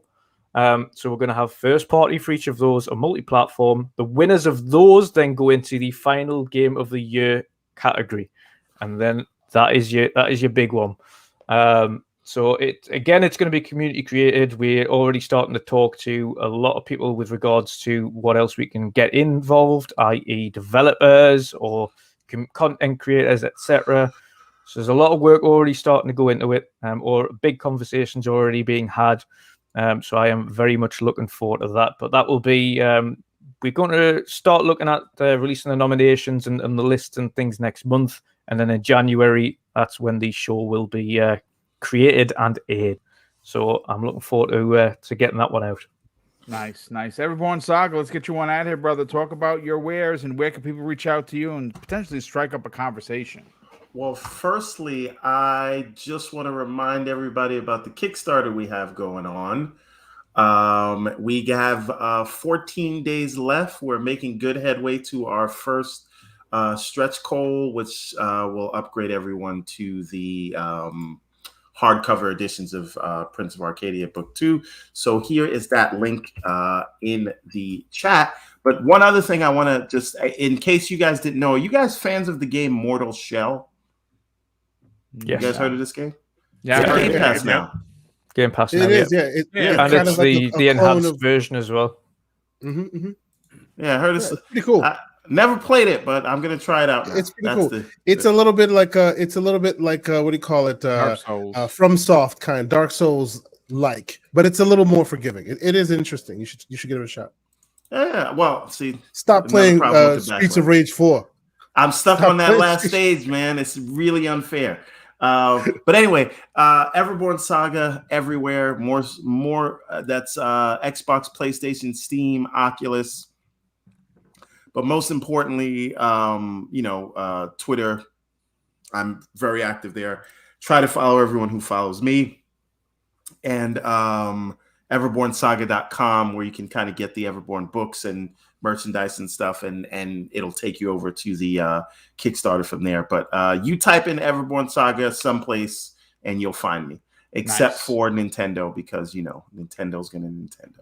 Wow. Wow, listen, that's true. The Mag, let's get you on out of here, brother. Tell everyone what you're doing tomorrow night with Noof Nukem. That could be dirty. And also, where can people reach out to you and strike up a conversation on social media? Yes, I have been, I got to tell you, I've been rather busy. I had to change, due to some unforeseen circumstances, I had to kind of pull back on videos for a little while. And I'm going to be sort of reorganizing what I'm going to be doing, because I'm getting a lot, and I mean a lot, of requests for new videos and stuff like that. And of course, people are asking me to go on YouTube, which of course I am not for now. But there's other reasons for that. I don't agree with some of their policies. However, yes, I am working on some new stuff, guys. So it's just going to take a little bit of time, and it's a very busy time of year for me right now. As I can tell you that even doing a show like this tonight, I've already had a 15-hour day on, with a 13-hour work day. So it's very busy for me this time of year. But don't worry, be patient. I got stuff coming. As for the community out there, the Xbox community specifically, guys, you came out in droves for Saturday night as Noof Nukem, myself, and of course a couple of the who's of the YouTubers came out, and we had one hell of a community game night. We had 24 people in the chat. Wow. We had two. Yeah. Oh, we had full teams of 12. We had all these great people in there. Like I said, the who's who of the YouTube and Twitter community. We're all out playing, having a blast. We played all night. It was fantastic. So we probably end up doing it again this weekend, but you'd have to ask Noof Nukem about that. However, that being said, guys, you can always follow me on Twitter, Middle Age Game Guy. That's with a GY at the end, of course. You can find me here every Monday night, 7 p.m. Eastern. Tomorrow night, you can find me 10 p.m. Eastern with Noof Nukem and Titan Drago on Gaming After Dark. And guys, if you're not following me on Xbox Series X or on the PlayStation 5, you already know the name, baby. It's I Am the Mag, all in capitals. And then you can catch me there. Lately, haven't been doing any completions, but I plan on changing that. Anyways, guys, it was a great show. Chat, you're amazing. Panel, you're awesome. I love you guys. You guys are family to me. Everybody, have yourself a great night. Thank you, brother. And Cyber Knox, talk about Xbox Game Pass Club and where can people subscribe to your YouTube channel and reach out and strike up a conversation on social media. I appreciate that. Boom, love being here with you guys. It's a short week for me this week.